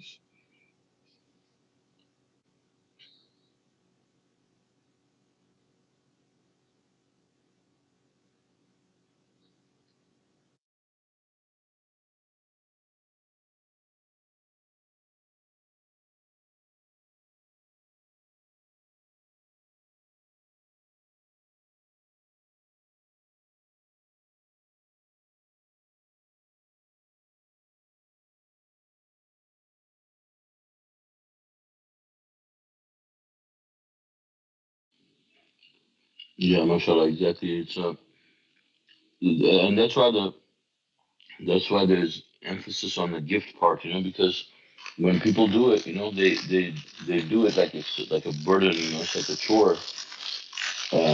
Some people and remember, and I think one person I just recently heard, he was telling someone not to smoke because he said it's a bad addiction and stuff. He says, "Oh, look at you guys," says, "You are addicted too." He says, "You have to do your prayers, every day." Who said that? So, Someone said to one of the guys at the mosque, and it's like, so yeah, and it's a gift for us, from God. It's not like we're addicted, or but it's a gift from God to really substantially grow our soul. Like people don't realize what it means when it says it's a gift when until people see on the day of judgment when their souls are weak, and they regret, this time that they spent on earth, wasted when people were doing their contact prayers and they have no idea, they spend their days. Imagine being one of those people, and then finding out, in the hereafter, like how you wasted your time. I mean, how long does it even take for us to do our contact prayers? It takes such a short amount of time. mm,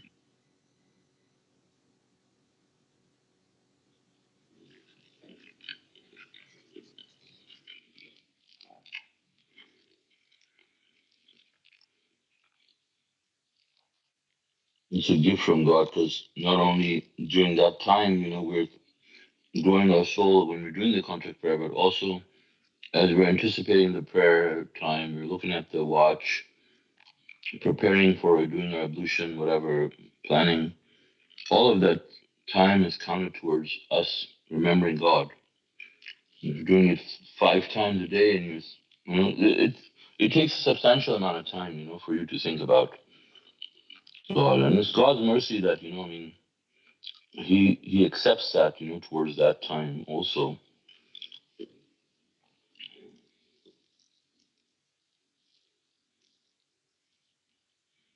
And that's why God says that He does not burden a soul beyond its means.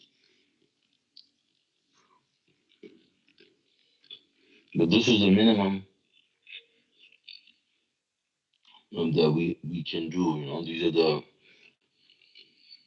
These are the absolutely necessary things. But on top of that, with other outside of that, also, like we should commemorate God as much as we can with the time that God has given us. Yeah, But the one we should do most of the time is like saying that the God is running everything, right? Like the hmm hmm yeah, not just remembering God like other people remember, because the hmm messenger is really clear about this thing, right? He says, hmm if a person doesn't know that God is doing everything, he doesn't know this quality of God. This shows that that person actually doesn't believe in God because he doesn't know God. When you don't know God, you don't believe in Him. hmm So I think that commemorating God, because the Sunnis and the Shiites, they also commemorate God, right? But they don't do it in the, they don't, yeah, okay. So they don't do That it, they sorry? commemorate God. They commemorate God, but I mean, even if they just commemorate God without mentioning idols, that would have been sufficient. But the thing is, they Yeah, don't commemorate God alone. They have to also yes, commemorate Muhammad, yes, yes, or their idols. And yes, so brother.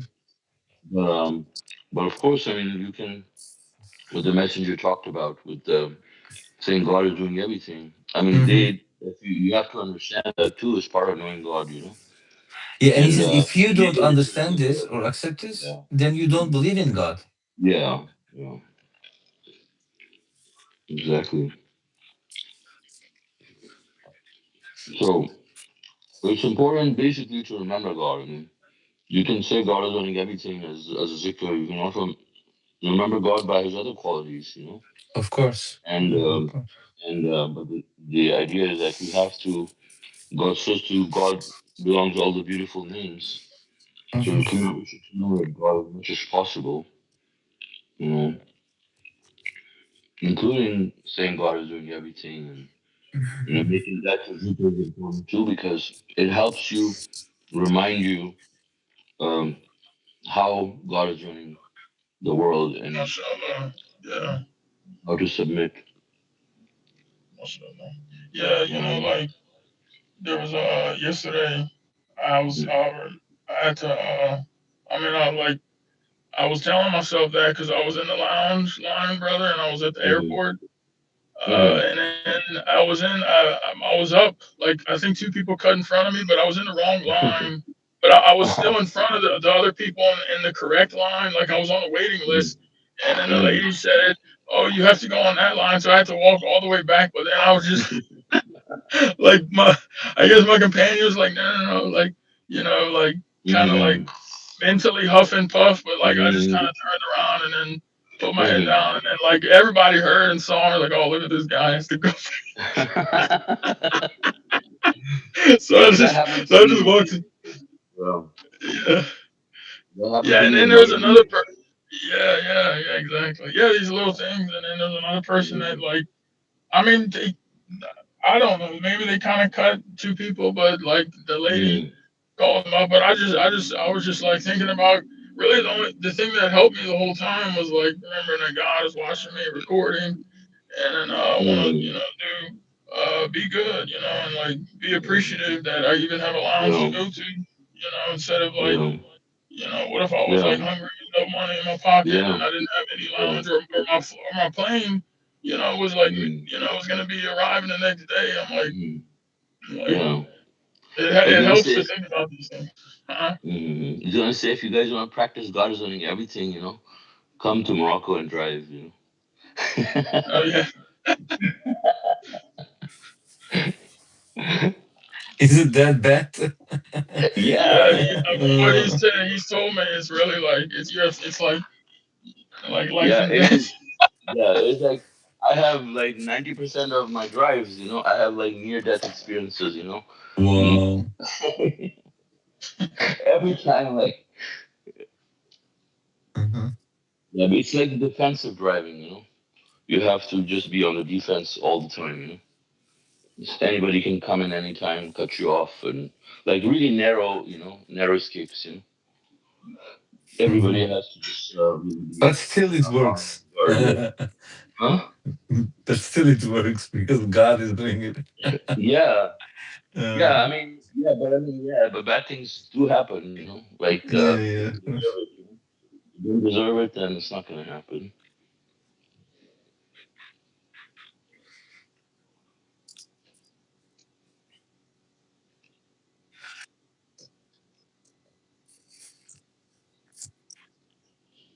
But the part about the God is running everything, comes to practice because you want to complain when you see these people do these things. Like, Hmm. even if you don't get upset, like, even if you don't lose your temper, just remembering that God is doing everything.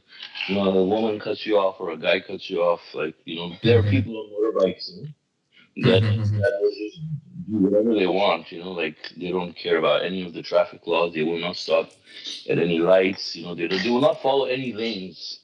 Actually, nobody follows their lanes. There's no concept of lanes or no concept of people giving like the indicator if they're turning left or right. They'll just do it. Hmm. So just you have to be prepared. Wow. Mm.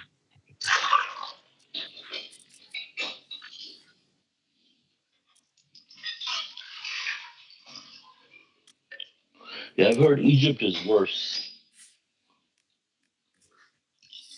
Oh, I Like the thought you went to Muslim. Egypt. No, You didn't go. Oh, okay. no, we didn't go. John wanted to go, but Hmm. Yeah, we Egypt. talked about going. I wanna see the Pharaoh. Say hi to I wanna Pharaoh. see yeah. Yeah, we need to go, but at least before the smoke, maybe. Brother, Something might Yeah. he, happen. brother, he's dead. I Yeah, I know he's dead. You can. I want to see his body. Like I want to Yeah. see it in person. You should. You should see Trump now. He's better than the Pharaoh, you Oh. No, I hear. Yeah, I don't want to see. I'd rather see the Pharaoh more than Trump. That's how. Mm. Yeah. You can Yeah, go to but they the ask have a Pharaoh. lot uh, of ask yeah, him if like he's. that would also be a test of patience because they have a lot of like people over Mhm. there. I've seen videos that are trying Mm-hmm. to, hassle you for money and they almost borderline scam Mm-hmm. you and they put Mm-hmm. things in your hands Mm-hmm. Yeah, you know Mhm. how and then they how want to charge you for it. And I'm like, no, man, like you just gave this to me. Take it back. What were you saying? no, I was just I was saying, you know how this guy threw a shoe at George Bush and he got Uh-huh. away? Yeah, Oh Yeah, yeah. yeah. I think someone should do that to Trump before he leaves.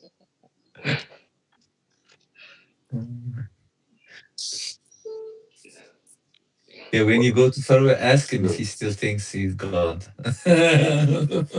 That would be so funny if you could answer that. Mhm. Mm. Oh, but actually, he accepted it right before his death. He said, "I believe in the God of Moses,"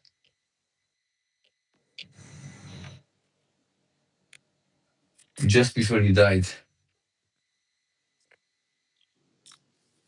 Yeah, he said now I submit, but it's too late. Yeah, yeah, yeah. Yeah. Mm.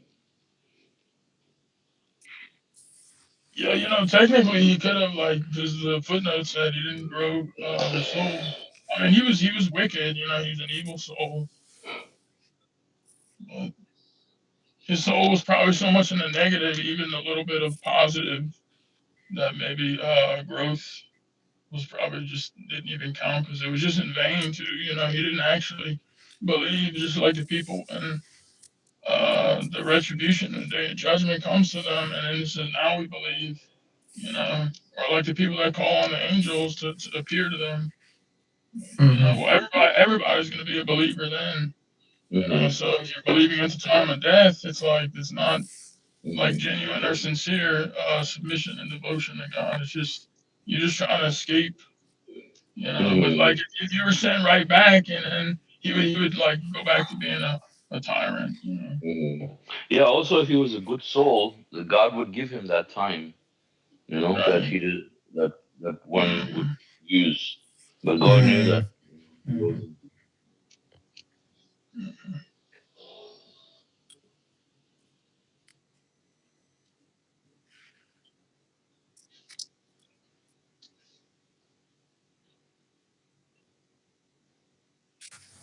Yeah, Yeah, brother brother. This. Bardani's example, I like that. It reminded me of I mean, as like like as it was explained, reminded me of the verse that how it says that do they not realize that every day brings them closer to the end?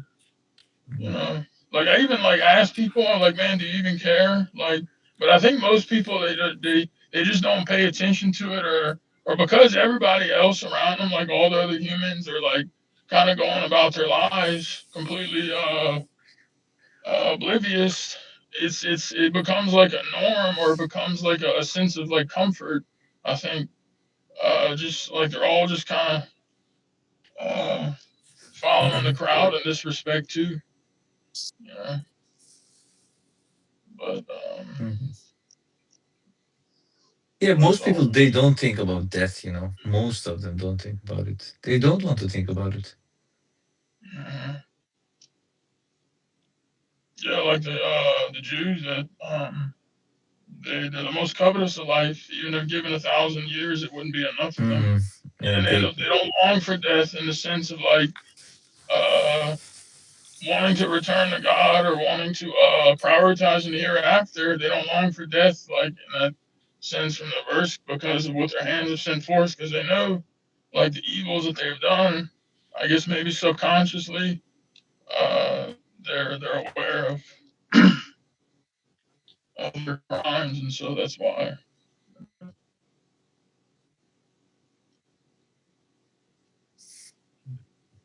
I want to ask about the title. The title, sorry, the name of the chapter is El Hijr, right? So it's the valley. So the people of Al Hijr, the people of the valley, is this um, like where is this valley? Is this the valley where you have the Kaaba, or No, it's the Al Hijr what valleys was of this? the Kaaba. Like that area, Hmm. because it Yeah, says Al Hijr, and then when you read, when you it's go on to verse it's on 80, it says the Wikipedia. people of Hijr disbelieved the messengers. Yeah, if you go to Wikipedia, it talks Oh, about you Al can Hijr find it Valley. there.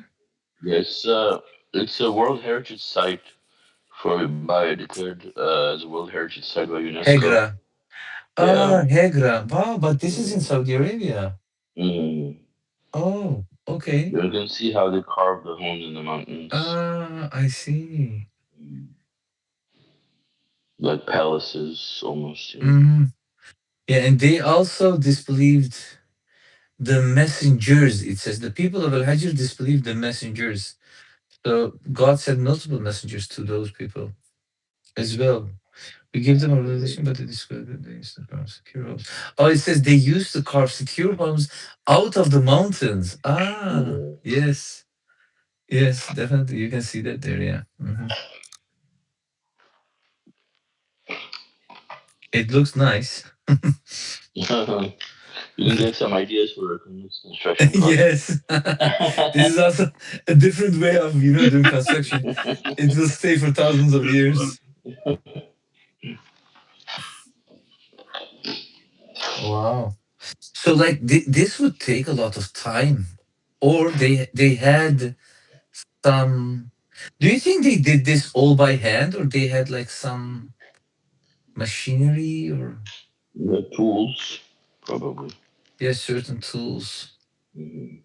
Because it really takes some effort, to do this type of you need to Mhm. be very accurate, and then take like very good measurements, even with right now, like we are using lasers, scanners, lidar scanners, and that kind of stuff, and still we make mistakes. Mhm. Mhm. Wow. Oh, and on Wikipedia there is this one picture.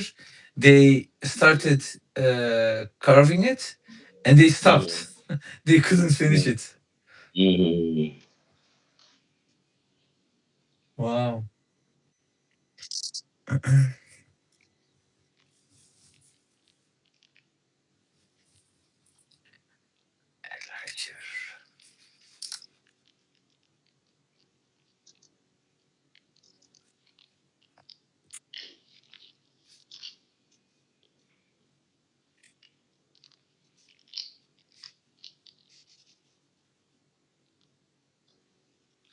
Oh, okay.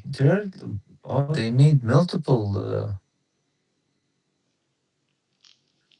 It looks nice indeed.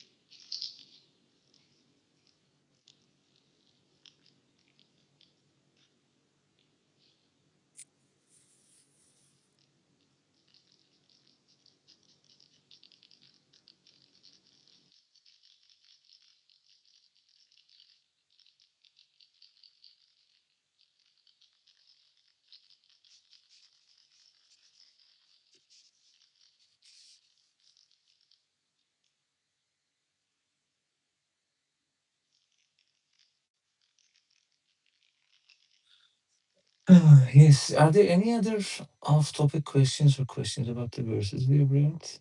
Mhm. Yes.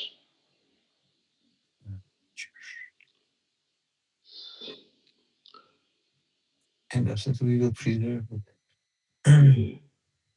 So in So, the title of uh, 9, yeah. chapter 59 says, God's messenger of the covenant. Absolutely, we have revealed the reminder, and absolutely, we will preserve it. We have sent messengers before you to the communities in the past. Every time messenger went to them, they ridiculed. So, what is the reason you think that the title is God's messenger of the covenant? Is that because of the footnote, the divine source and the perfect preservation of the Quran are proven by the Quran's mathematical code? Oh, it starts from 1 up to 9. Okay, because God is talking about preserving the Quran. So this is, of course, the part where the messenger here is like the messenger of the covenant, because it has to do with the preservation of the Quran and the mathematical proof. Hmm. Yeah. Okay, yeah, that makes sense. Okay. The value of Rashad Khalifa plus 15 plus 9, adds up to be a multiple of 19. Hmm. Yeah, yeah, Yeah. yeah. Hmm. Ah, okay. Yes, yes, yes. Brother, mashallah. Okay. Yeah.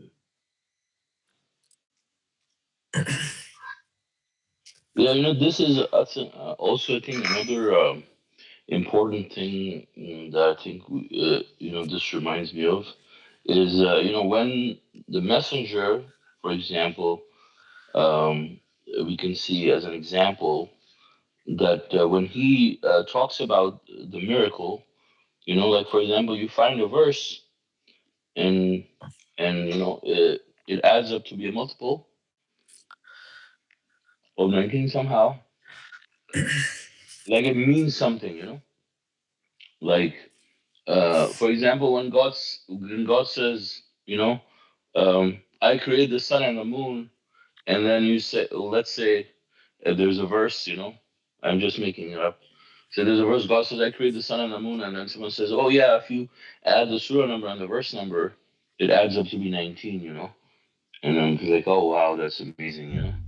But it's like that's that's kind of not how the messenger has done it, and there is a reason like why you use it to prove something. Like it'll be different. Like if you add them up and it gives you a number that is related to the number. Like about the sun or the moon.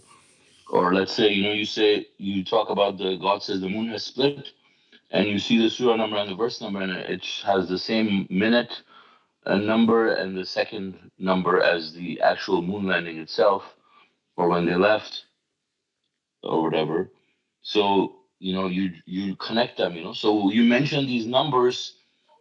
There is a meaning behind it, right? And you mention the meaning, so you relate to it, so people know that is the thing, right? But when you just randomly are pointing to numbers that are multiples of 19 without a leg or a tail or whatever, head or a tail, um, that's not how we're supposed to present it. Mhm.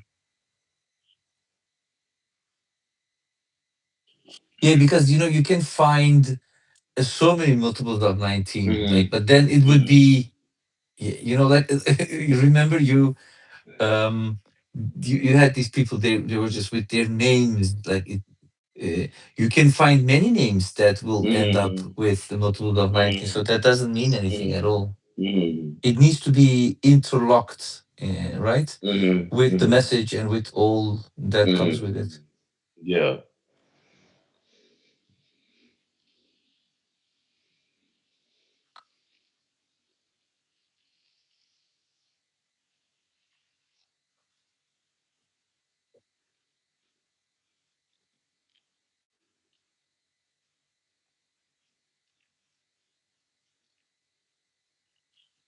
By the way, do we also know where Moses crossed the sea, the point where it is that something, that information available?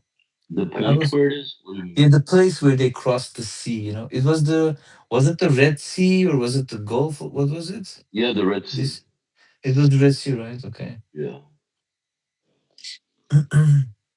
Yeah, I'm looking at Google Earth for the valley of the Hijr Valley, right? I Mm-hmm. was curious. Yeah.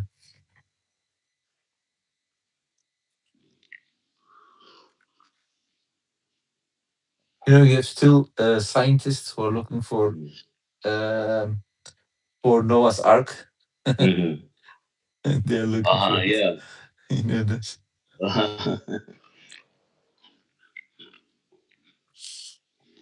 Yeah, there's all kinds of absurd claims people have made. Also, you know. They spend a lot of money on it. Mm-hmm. Like a lot of money or nothing. Also, there's some, you know, really ridiculous theories around the Kaaba. Also, like there's some Quranists that are saying that Kaaba is not in Saudi Arabia and stuff like that. Oh, really? Yeah, And where is it according to I them? don't know. It's like they said it's in Jerusalem or something like that. I forgot. Oh, wow. Yeah, and this guy, you know, has got a lot of followers. You know, some of the submitters were kind of impressed too, like new submitters, by his theories. You know. Mm,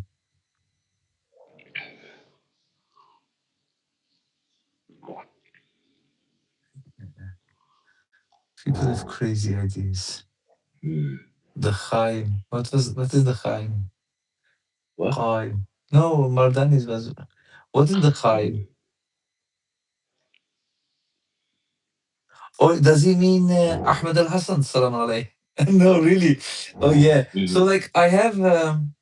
Oh, Hmm. yes, yes. So, before we lived in this city where we're living now, I lived in Amsterdam, and Hmm. there I had a friend, and he was a Shiite Hmm. guy, and they believe, they believe in all these. Oh, he's also from Pakistan, brother, and he believes in these imams, in the 12 imams, in 12 Mahdis, He's from and Pakistan. sorry, He's from is it Pakistan. Lahore? I don't know. Who are you talking about? I'm talking about this friend of mine. Oh, your friend He's is from. Yes, he's Pakistani and he's Shia. Mm-hmm. He's Shia, Mm-hmm. and he talks about Ahmed Al Hassan. He says that he's one of the Mahdis or the first Mahdi or the 12th Imam. I don't know. Like Mm-hmm. they have all these crazy ideas Mm-hmm. that Yeah. yeah. So they Yeah. also Huda's brother is also proclaim Mehdi. again. Huda's brother is also Mehdi, you know. Also Mahdi, His name Uda's is Mehdi. brother. Yeah. No, is it a joke or really? No, his name is Mehdi. Oh, his name. I thought. I thought he says I am the Mahdi. You have so many He is Mahdis. Mehdi. You asked him, you know. He said, Yes. I'm Mehdi. Okay. So when he's going to save the Ummah, uh, he needs to fight Dajjal. That's also something. um, Oh, crazy man.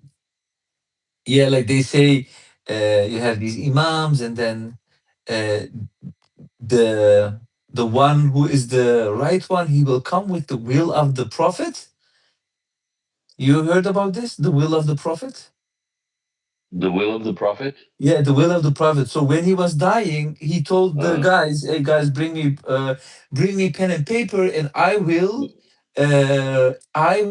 tell you something that will prevent you from going to hell until the end of the world," something like this. mhm, And then mhm, Umar comes, he says, "Yeah, the prophet is hallucinating something. Leave him alone. This and this." Eventually, they end up not letting him write down this thing. Like, can you imagine the prophet?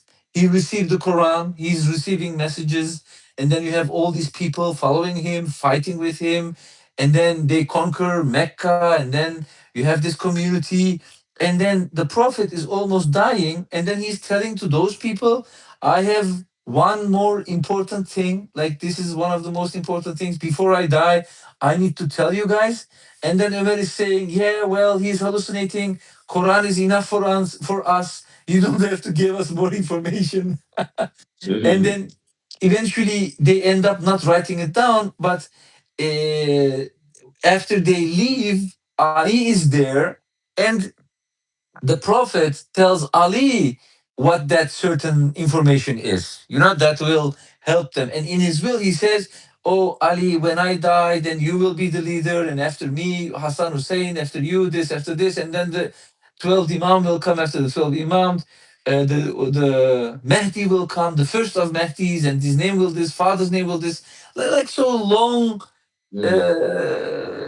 made up stuff. And Mm. then they made up another hadith where they say, when the Mahdi comes, he will be the one that will proclaim the will of the prophets. Mm. Yeah, like very like very crazy Mm. things. And they believe in this guy, and no one saw him. He's Mm. alive. He had discussions or something like this, and I asked him like, "Where is this guy? Can you show a picture of him?" He couldn't show me Mm. a picture Mm. because I think this guy doesn't even exist. Like someone is using all those people. Mm. Yeah, maybe you can check on YouTube, like the Mehdi's or the, what do they Yeah, call them? there's so many middies now. Yeah, I love you're right. that. Harun Yahya was also Mehdi. Yeah, Or yeah. Fethullah There's Gulen. He was yeah. also Mehdi. There's new ones on TikTok all the time too. They're coming like as different entities. Like proclaiming. Some are coming Hmm. from Christianity. Some are coming from Mohammedans. Yes. Thank God for His guidance. Really, I mean, thank God for this clarity we have, especially in these times when just there's so much confusion among the people about Hmm. religion, just all kinds of stuff being spread in the name of religion. And yeah, I mean, mashallah, God talks about the message of the covenant here in this surah, and He says, every time a messenger went to them, they ridiculed him. We thus control the minds of the guilty. And so you can see how they try to belittle God's messengers and ridicule them. I mean, we see the example. I mean, we read about it before, right? But like, we see that now in our lifetime when you read people's comments, for example, on YouTube or social media, like Hmm. there are people openly ridiculing him and saying all types of name calling and everything is happening, all the time. Hmm. Yeah.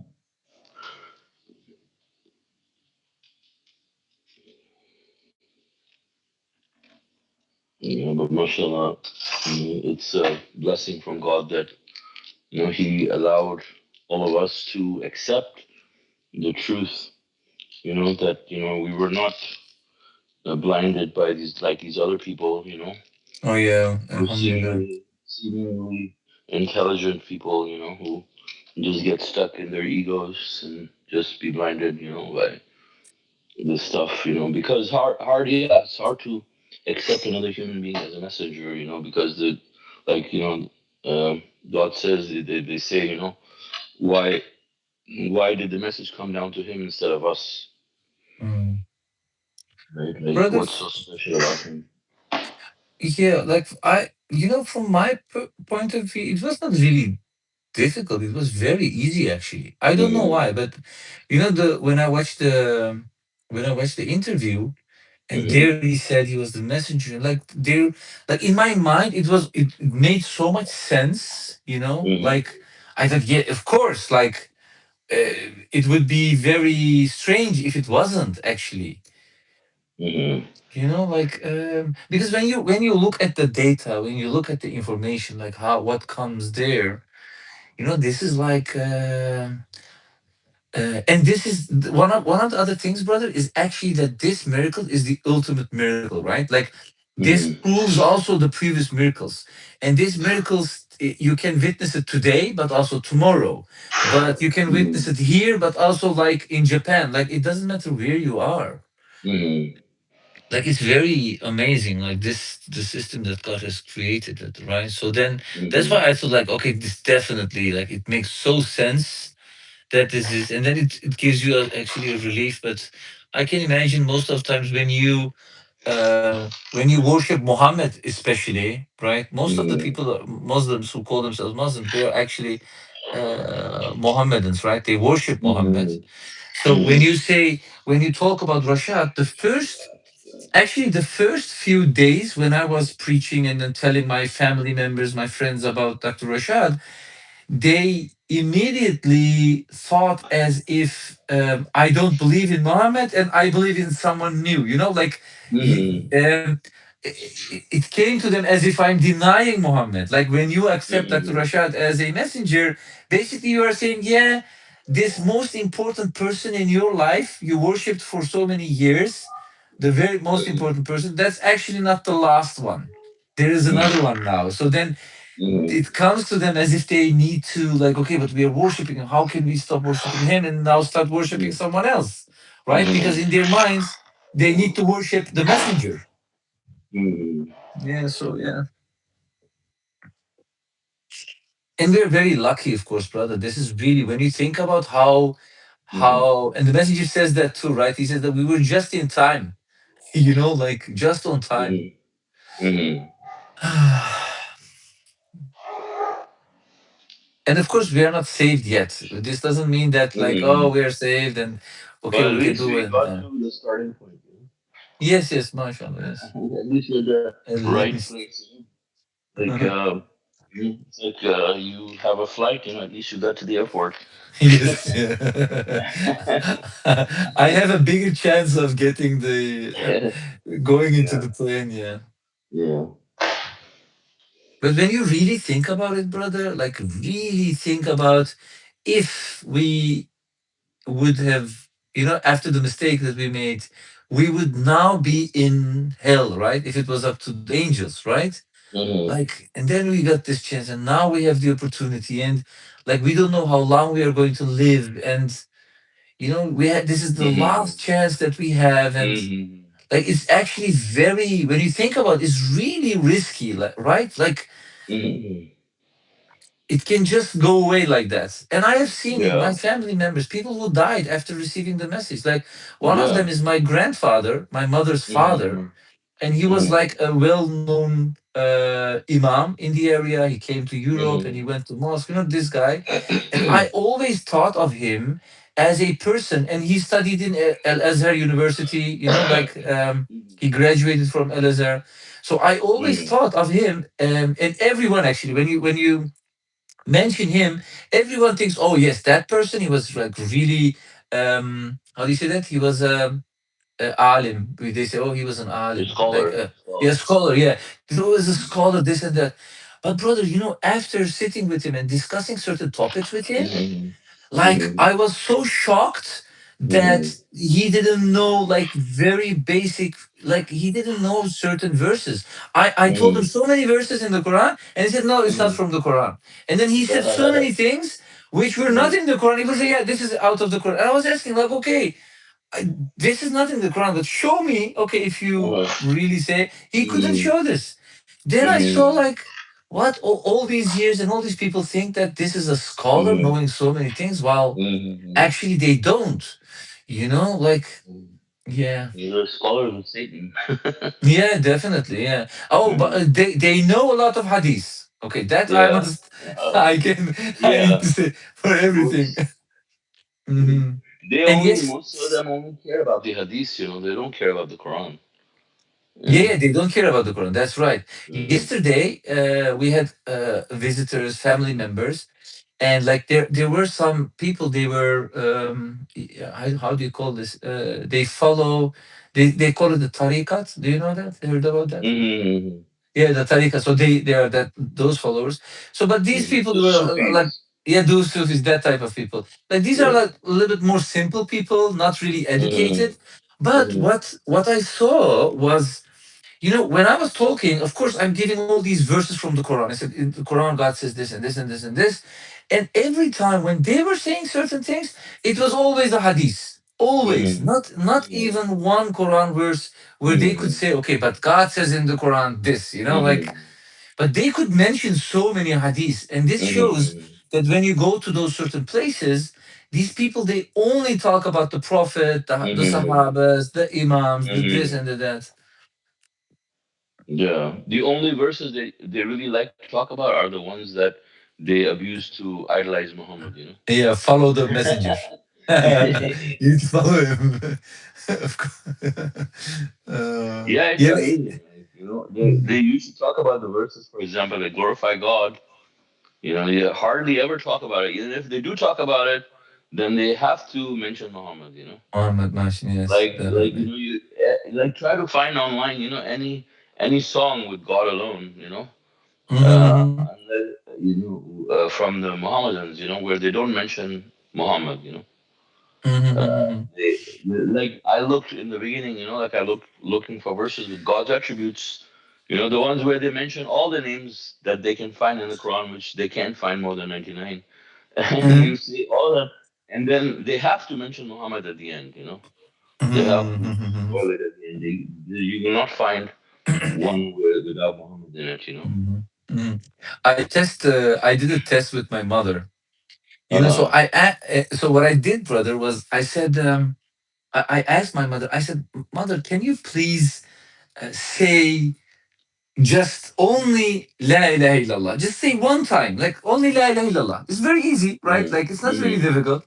Can you please say mm, one time La ilaha illallah?" And then she says, La ilaha illallah. Muhammadur Rasulullah. And she then, like, I'm thinking, okay, no, yeah. but only La ilaha illallah. Please do so. But he didn't. Like she Uh-huh. couldn't. Every Uh-huh. time, like even if you would ask 20 times, it's always La ilaha illallah, Muhammadur Rasulullah. Mm, Like even that is so difficult. Like why is that?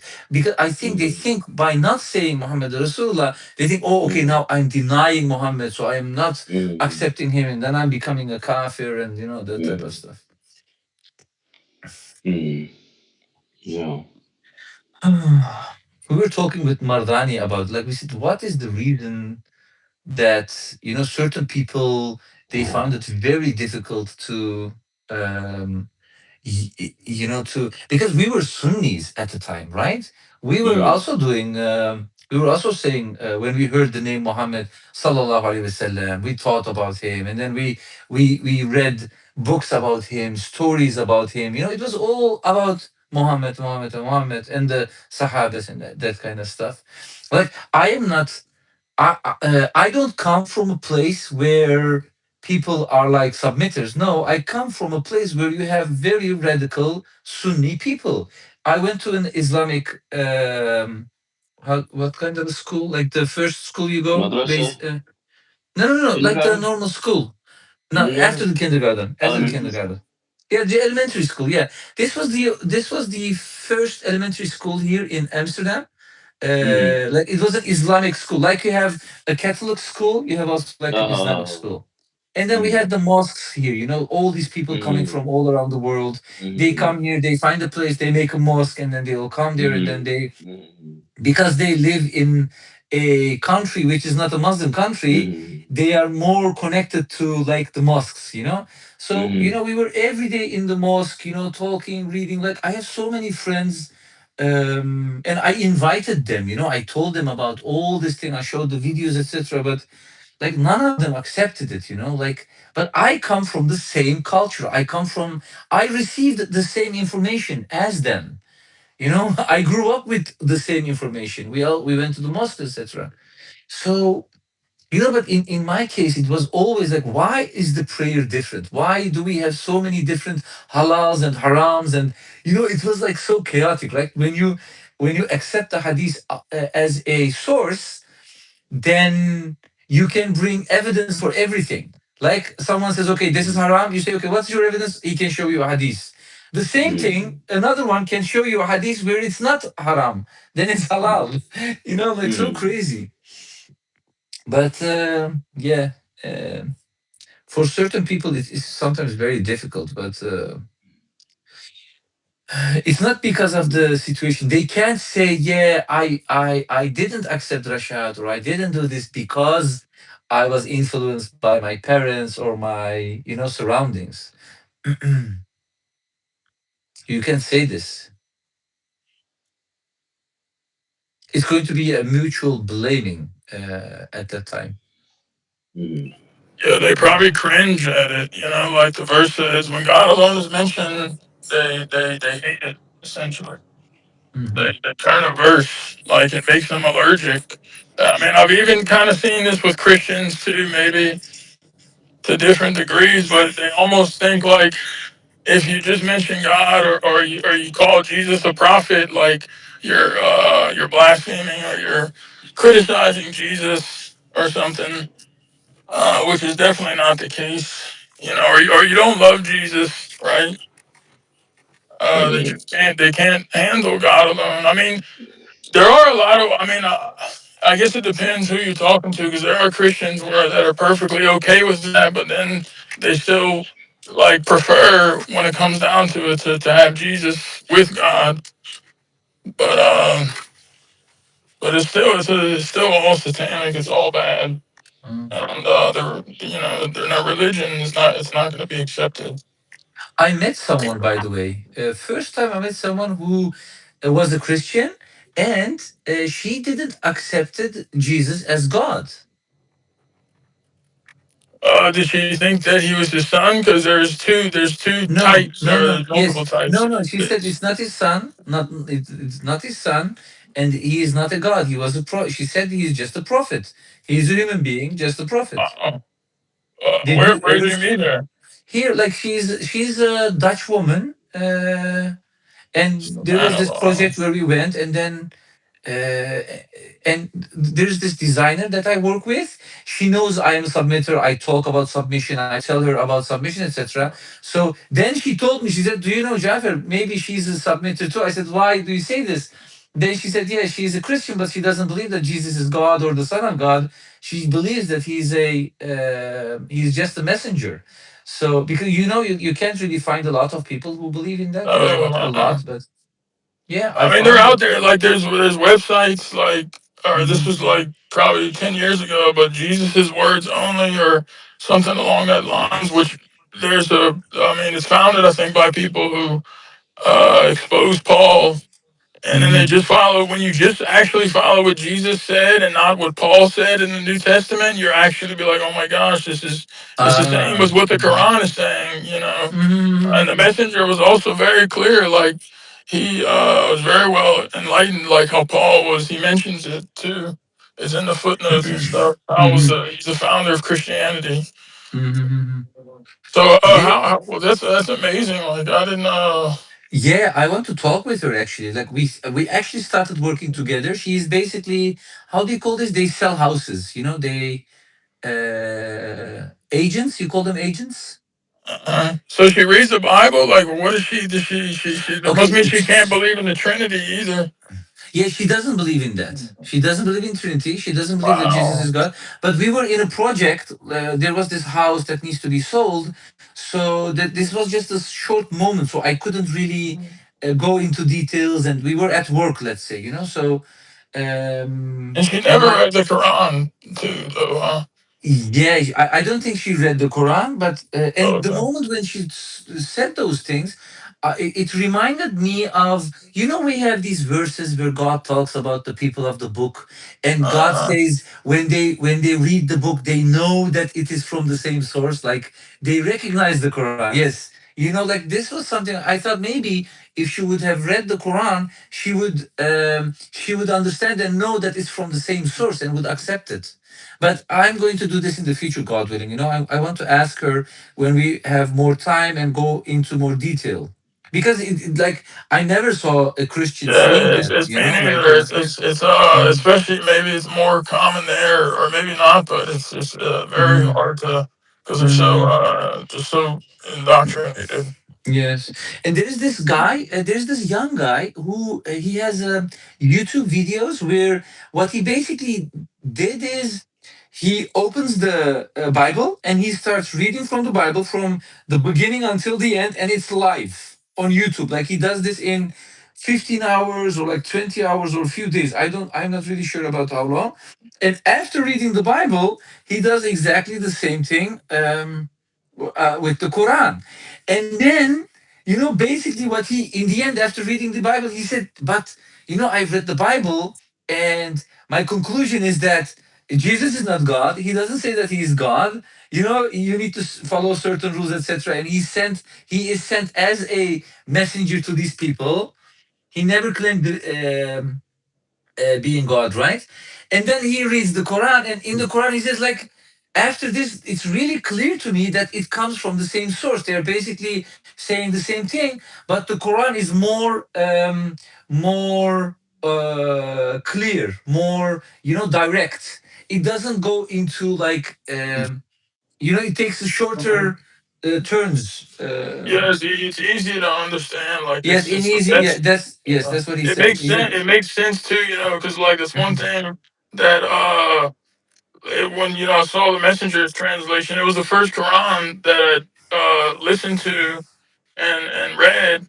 Um, but it was just like the easiest, most beautiful thing because like in the Bible, you have like the scribes, like when they try to some of these verses, are I don't know, they're written like very I don't know if it was on purpose, not all of it, but there's a lot of like just kind of you know Mm. I don't want to say eloquent because it's the opposite. It's just trying to sound like all like um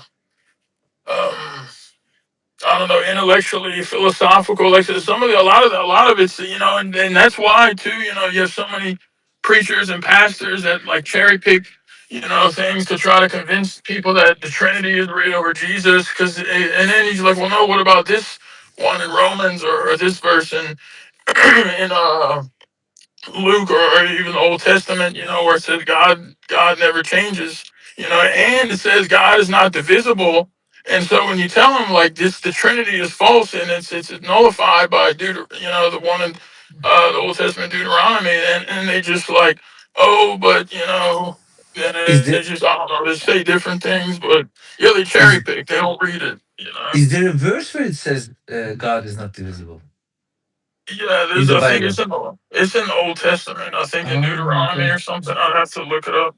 Oh, And then there's okay. another one that says like in its essence, but I'm not quoting it exactly. But it says God never changes. So like, and that's one of their Mhm. other claims that's refuted because they say, oh, the New Testament is like, oh, God decided to change his mind. I mean, God be glorified. I was Bilahi.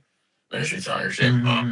But they said, Mhm. oh, God decided to change, and they make up this whole story, and none of it even makes sense. So it's like, I mean, the Quran is just like the biggest sigh of relief, because uh, if you're not following like these leaders and stuff, like I mean, most people should know like something's wrong. Like the whole message, it doesn't isn't Mhm. consistent in the Bible. It's Mhm. not. I mean, that 10% is 10% a lot. Like if you hold a book, I mean, 10% of it is Yeah, and if it's like very thick. throughout It's the not. whole page, like yeah, if you would have like the first 10% and the rest would be different than when it's all throughout the Bible. You know that's there's a huge difference. It makes it more difficult for you to find the truth in it. Yeah, exactly. Yeah, Well, that's and that's cool to hear, yeah, but brother. the Mashallah. messenger talks about the previous scriptures, and he says like all of them, they are all made with the mathematical miracle. All of them, the Injil, the Bible, all the scriptures that were given before, all of them, they had this miracle of 19 in them. But eventually, when people changed it, now you don't have it anymore. But all of them had this miracle. Yeah, maybe God willing, yeah, let us know like more. I'm interested, really interested to see like if she's probably just reading the Bible or maybe Oh, okay, yeah, I wonder if yeah. she's heard of the Gospel of Barnabas. But yeah, maybe just yes. Talk, I and can you could ask also her. Yeah. introduce her to submission too. But I'm interested to. Yeah, of course. Like I wanted to tell her, of course, but like yeah, I just need to find the moment, where we can, talk about religion and that kind of stuff. Yeah, We were that's at true. that Yeah, point. yeah, I understand. And Yeah, also with time or something. the other colleague of mine, she's actually Jewish, but she's not like religious Jewish, but she believes in God. Like almost everything that I have told her about submission, like she said, if I would have chosen like a religion right now, she said the only religion I would choose is submission.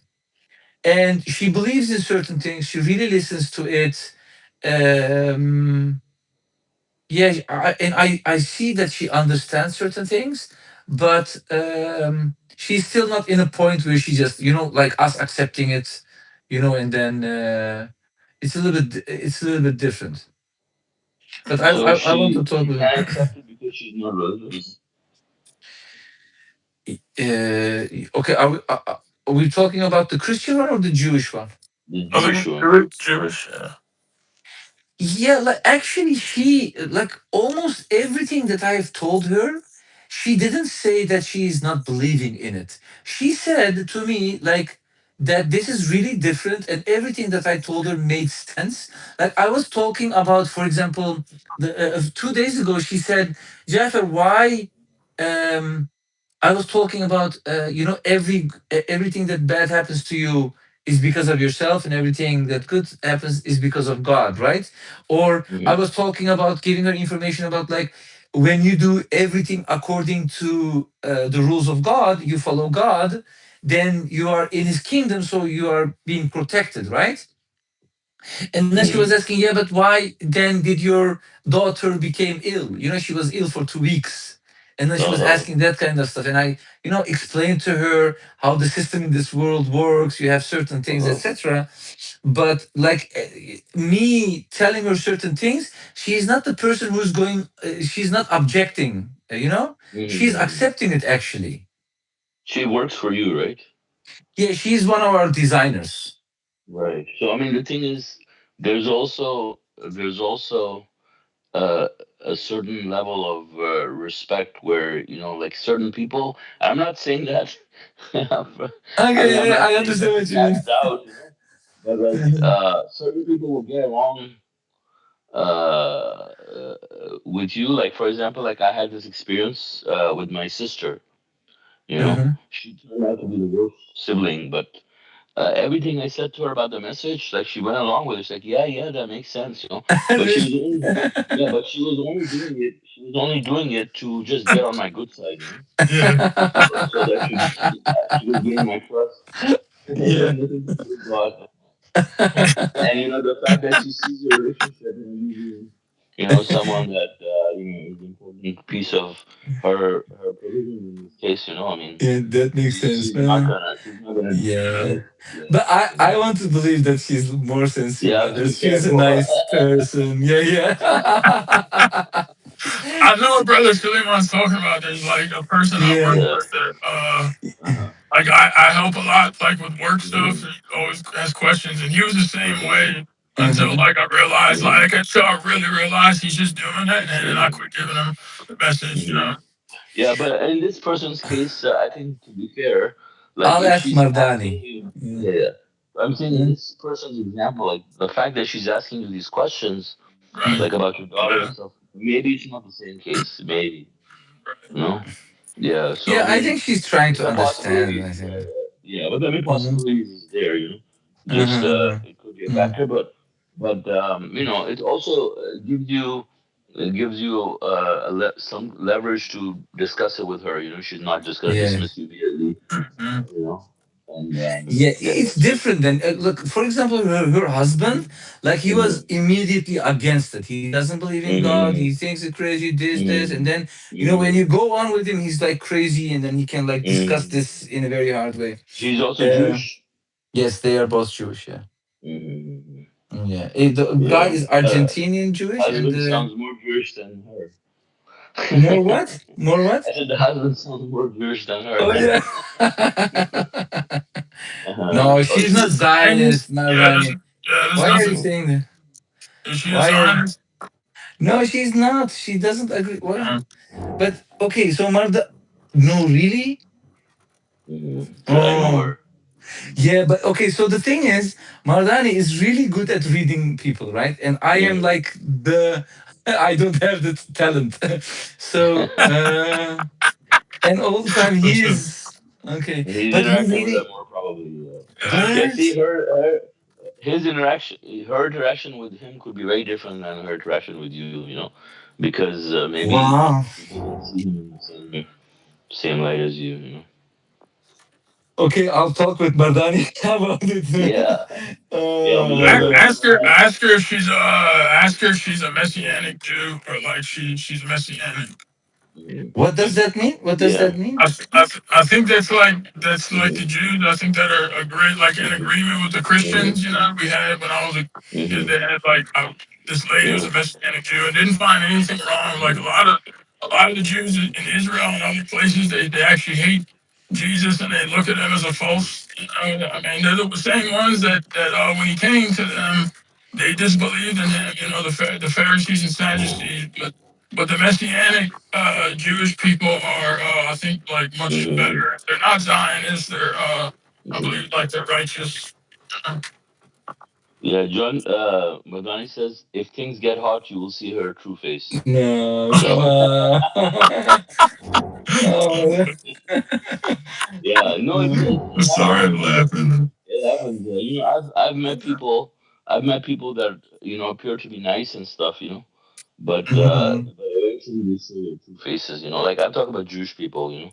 Specifically. Mm. But I mean, not to like put Jewish people like nothing against you in my case. But just I've had bad experiences. So like I always keep that in perspective. But God talks about there could be righteous Jews. Like I tell people Mm. there are righteous Jews. But, like I haven't met any so far, like that I know for a fact that are Jews and turn out to be very good people. Like most people that I found out that were Jews just were horrible people. Most Oh, horrible people really? I've ever met Wow. in my life. One of the I most guess it horrible makes people. you appreciate like the ones that are that like the one brother Jaffer is or the Christians and Hmm. like it makes you appreciate Yeah. them What? more. Jaffer brings her money. That's why she is kind to Yeah, Jaffer. exactly. Oh That's what I'm saying. man. That's what I'm saying. Why? That's what Mardani, I'm saying. Yeah, that's what wow. I'm But, saying. you were supposed to keep his charity private. No, it's okay. Yeah, but I mean, you Uh, could tell her about, for example, Rabbi Judah. You could tell her about the studies in Jewish mysticism. You could talk to her about the miracle. You know, mm. that And she I was because thinking like, okay, she's listening. She doesn't Maybe she, yeah, yeah, discuss because it. my sister there's a little did the same bias. thing. Yeah, Yeah, yeah, my she sister did probably. the same thing. She just that did that just to be on my good side. Because at that point she wanted something from me. She wanted me to help her with her business and stuff, and she was Mm, being super nice and mm, she was listening. Like, yeah, yeah, that makes sense. And then a couple of days after that, like I'm seeing on her post, she probably doesn't know I'm watching, mm, but then she posts like idol worshiping stuff on her Facebook, at the time. I knew like this she wasn't like sincere about it. But mm, yeah, yeah, What that makes about sense. the? Yeah, yeah, her, she did the same thing. And then I had a friend from school, not from school actually, but like since I was like 19 years old, 20 years old, like I had a friend, and I considered him like my brother, you know, mm, and he like I was so close to them, and mm, I gave him the message. When I gave him the message, like I didn't think he would be the kind of person who would accept the message. I gave him the message, like very hesitatingly towards the very end of like of my me knowing him after several years. Like eventually, I decided to give him the message. And like, oh yeah, wow, that's amazing. He said, that's what I believe. Like that's exactly what I believe. And then it turns mm, out he was the most wicked person. Like he actually wanted to like take over my inheritance. Imagine your friend who you consider your brother. Like I mean, I'm talking about a time when like I don't want to get into internal stuff, but very very bad stuff was happening, and he was going behind my back trying to take over my property, from my family, trying to transfer it to him. wow. Imagine. And same with my sister too. You know, she did what she did, but she was doing the same thing as her. She's like, yeah, yeah, that makes sense. It's very good. And then I had another friend just like this guy, and he was the worst person like you could meet and make him a friend. The worst person. and he was a Mm-hmm. con artist. Like he was an actual psychopath. Like he would go and con women, like have different identities, lie, cheat, whatever. He's doing all these things, and eventually, when he was in trouble, he contacted me to see if I know anybody in Malaysia or something. So I got him in touch with some of the submitters, and I told him to give him the message too, and I started, and he went there and he became a submitter, and I was like, wow, like that's amazing, that's a miracle. Like I can never judge anybody, and this would be the last Mm-hmm. person I could do as a submitter. And you might have heard me in the past, like I gave his example as a submitter, and then later I found out that when some stuff happened with my family, like he was trying to con me to give him a lot of money, totally lying to me. And then I found out also that he was doing things, like I got to talk to him with a friend on the phone, as a two-way conversation.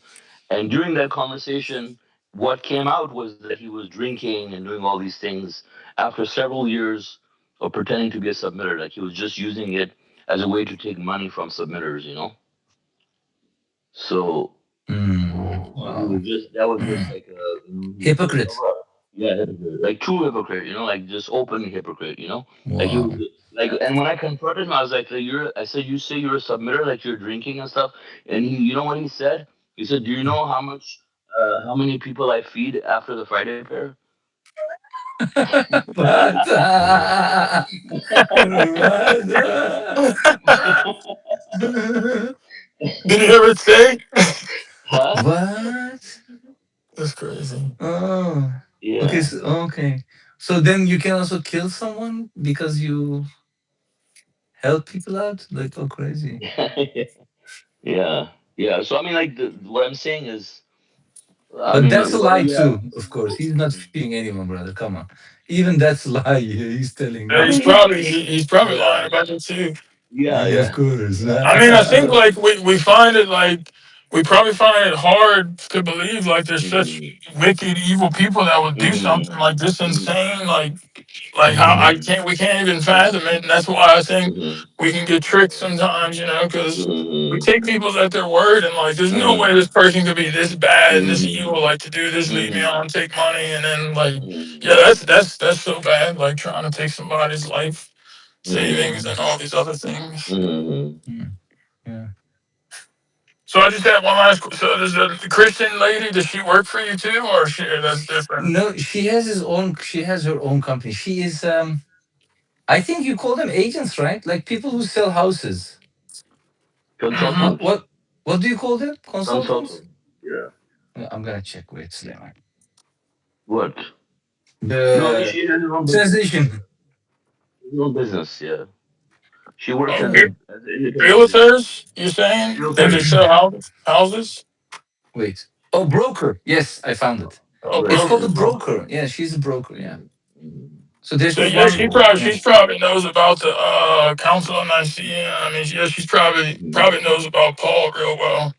To Okay. be, I'm just interested to see like how or how she came or like what.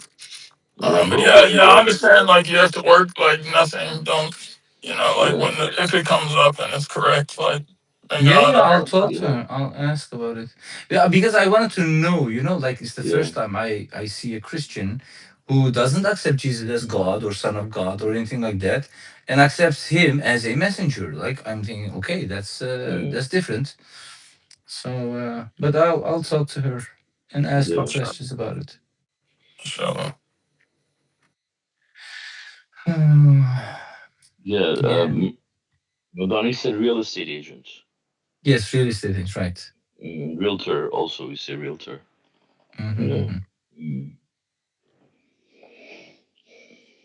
Yeah, I mean, the thing is, I mean, God also talks about people being deceitful.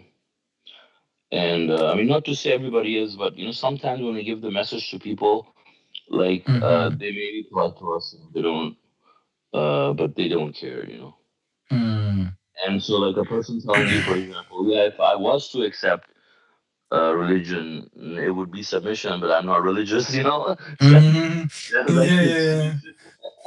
Yeah, Like like you, I'm thinking, okay, it takes some time. You need to like investigate. yeah. Like it's not as interesting as it is to me, right? Yeah. Like for us, it's Uh-huh. extremely interesting. Mm-hmm. We're reading and watching videos every Mm-hmm. day. Like, but for them, it's not like that. They are also focused on this world, of course, right? Mm-hmm. And then yeah, I don't know. Like I was actually a Mm-hmm. little bit happy that there was Mm-hmm. someone who is like Mm-hmm. who wasn't denying immediately, right? Was Mm-hmm. saying, okay, yes, that's Yeah. but Mardan is really good at reading people, so Mm-hmm. I trust his opinion. Mm-hmm. Hmm. But we had this one other brother. Yeah, I wanted to, yes. So this brother, he's like he's a painter. So when I go to the projects where people work, sometimes we have these moments where we can talk about religion, and we talk about those stuff.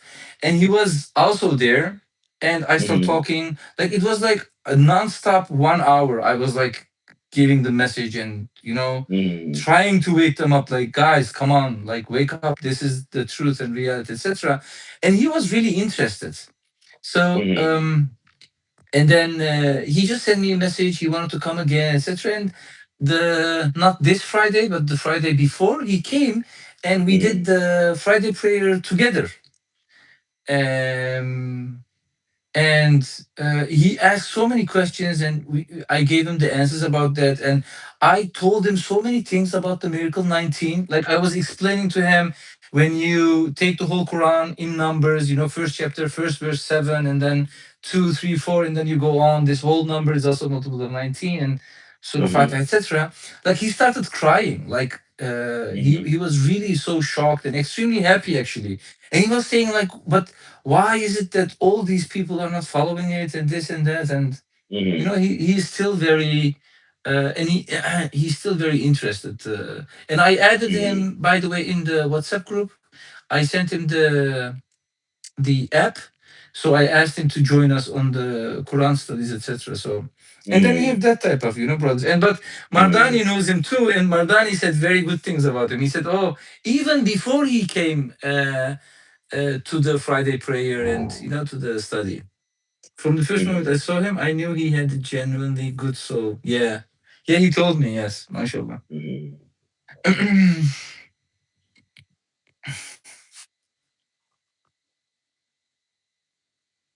Oh, and by the way, there is also other thing. So there is this brother from Haarlem. He is Dutch. He lives very close to my house. I live in a Mm-hmm. city, in a small city. He lives also in a little bit bigger city, but we are very close by. Eventually, he told me. I don't know if I told you this, but he told me that he Mm-hmm. found my number from Discord. I Yeah, don't. you said somebody found Yeah, your number from Discord. yeah. And then he was in Mexico at the time, and I told him, "Listen, if you come Mm-hmm. back to the Netherlands, then we can meet each other, etc. Meet with each Mm-hmm. other."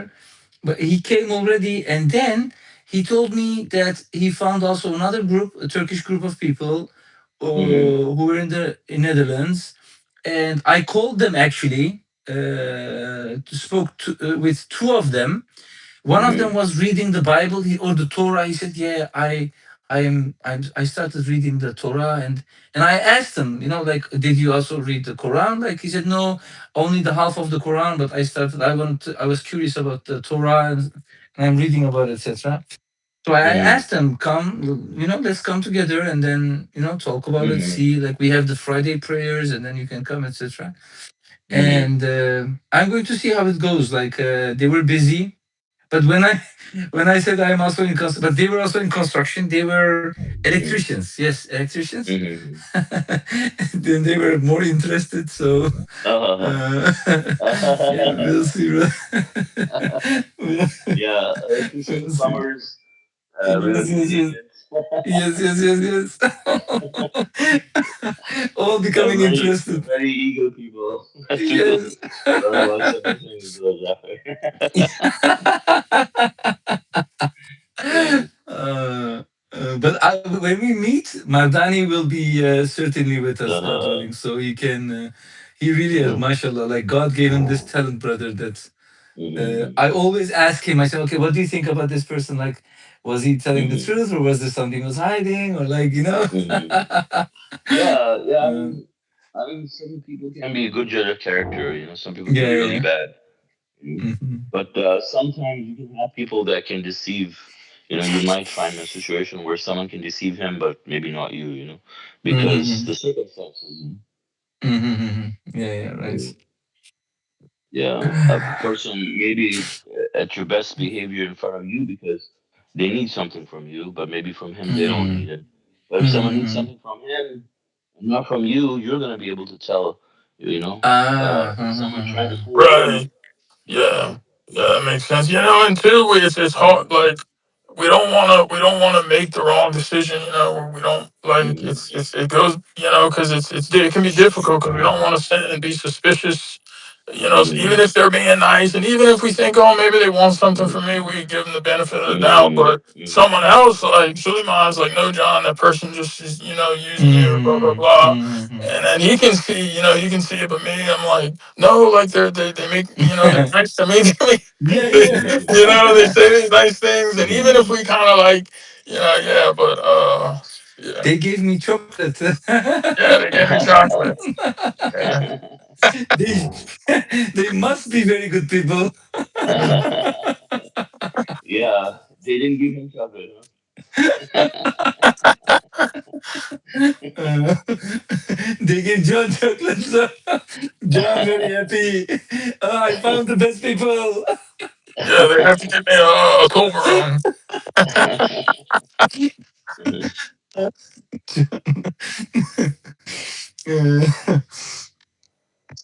Uh, brother, yeah. Mm. All right, so I guess Okay. if there are no other comments or questions from anyone, God willing, we can conclude our study. Thank you all for joining us. God willing, our Yes. next English Quran study would be on Tuesday at 1 Hmm. p.m. Pacific time. And Yes. God bless you all. Assalamu alaikum. Yeah. And Awesome. Jafar, maybe if you want to stay Yeah, and on. Mardani too, maybe, brother. Mardani, Okay, can you sure, also sure. stay?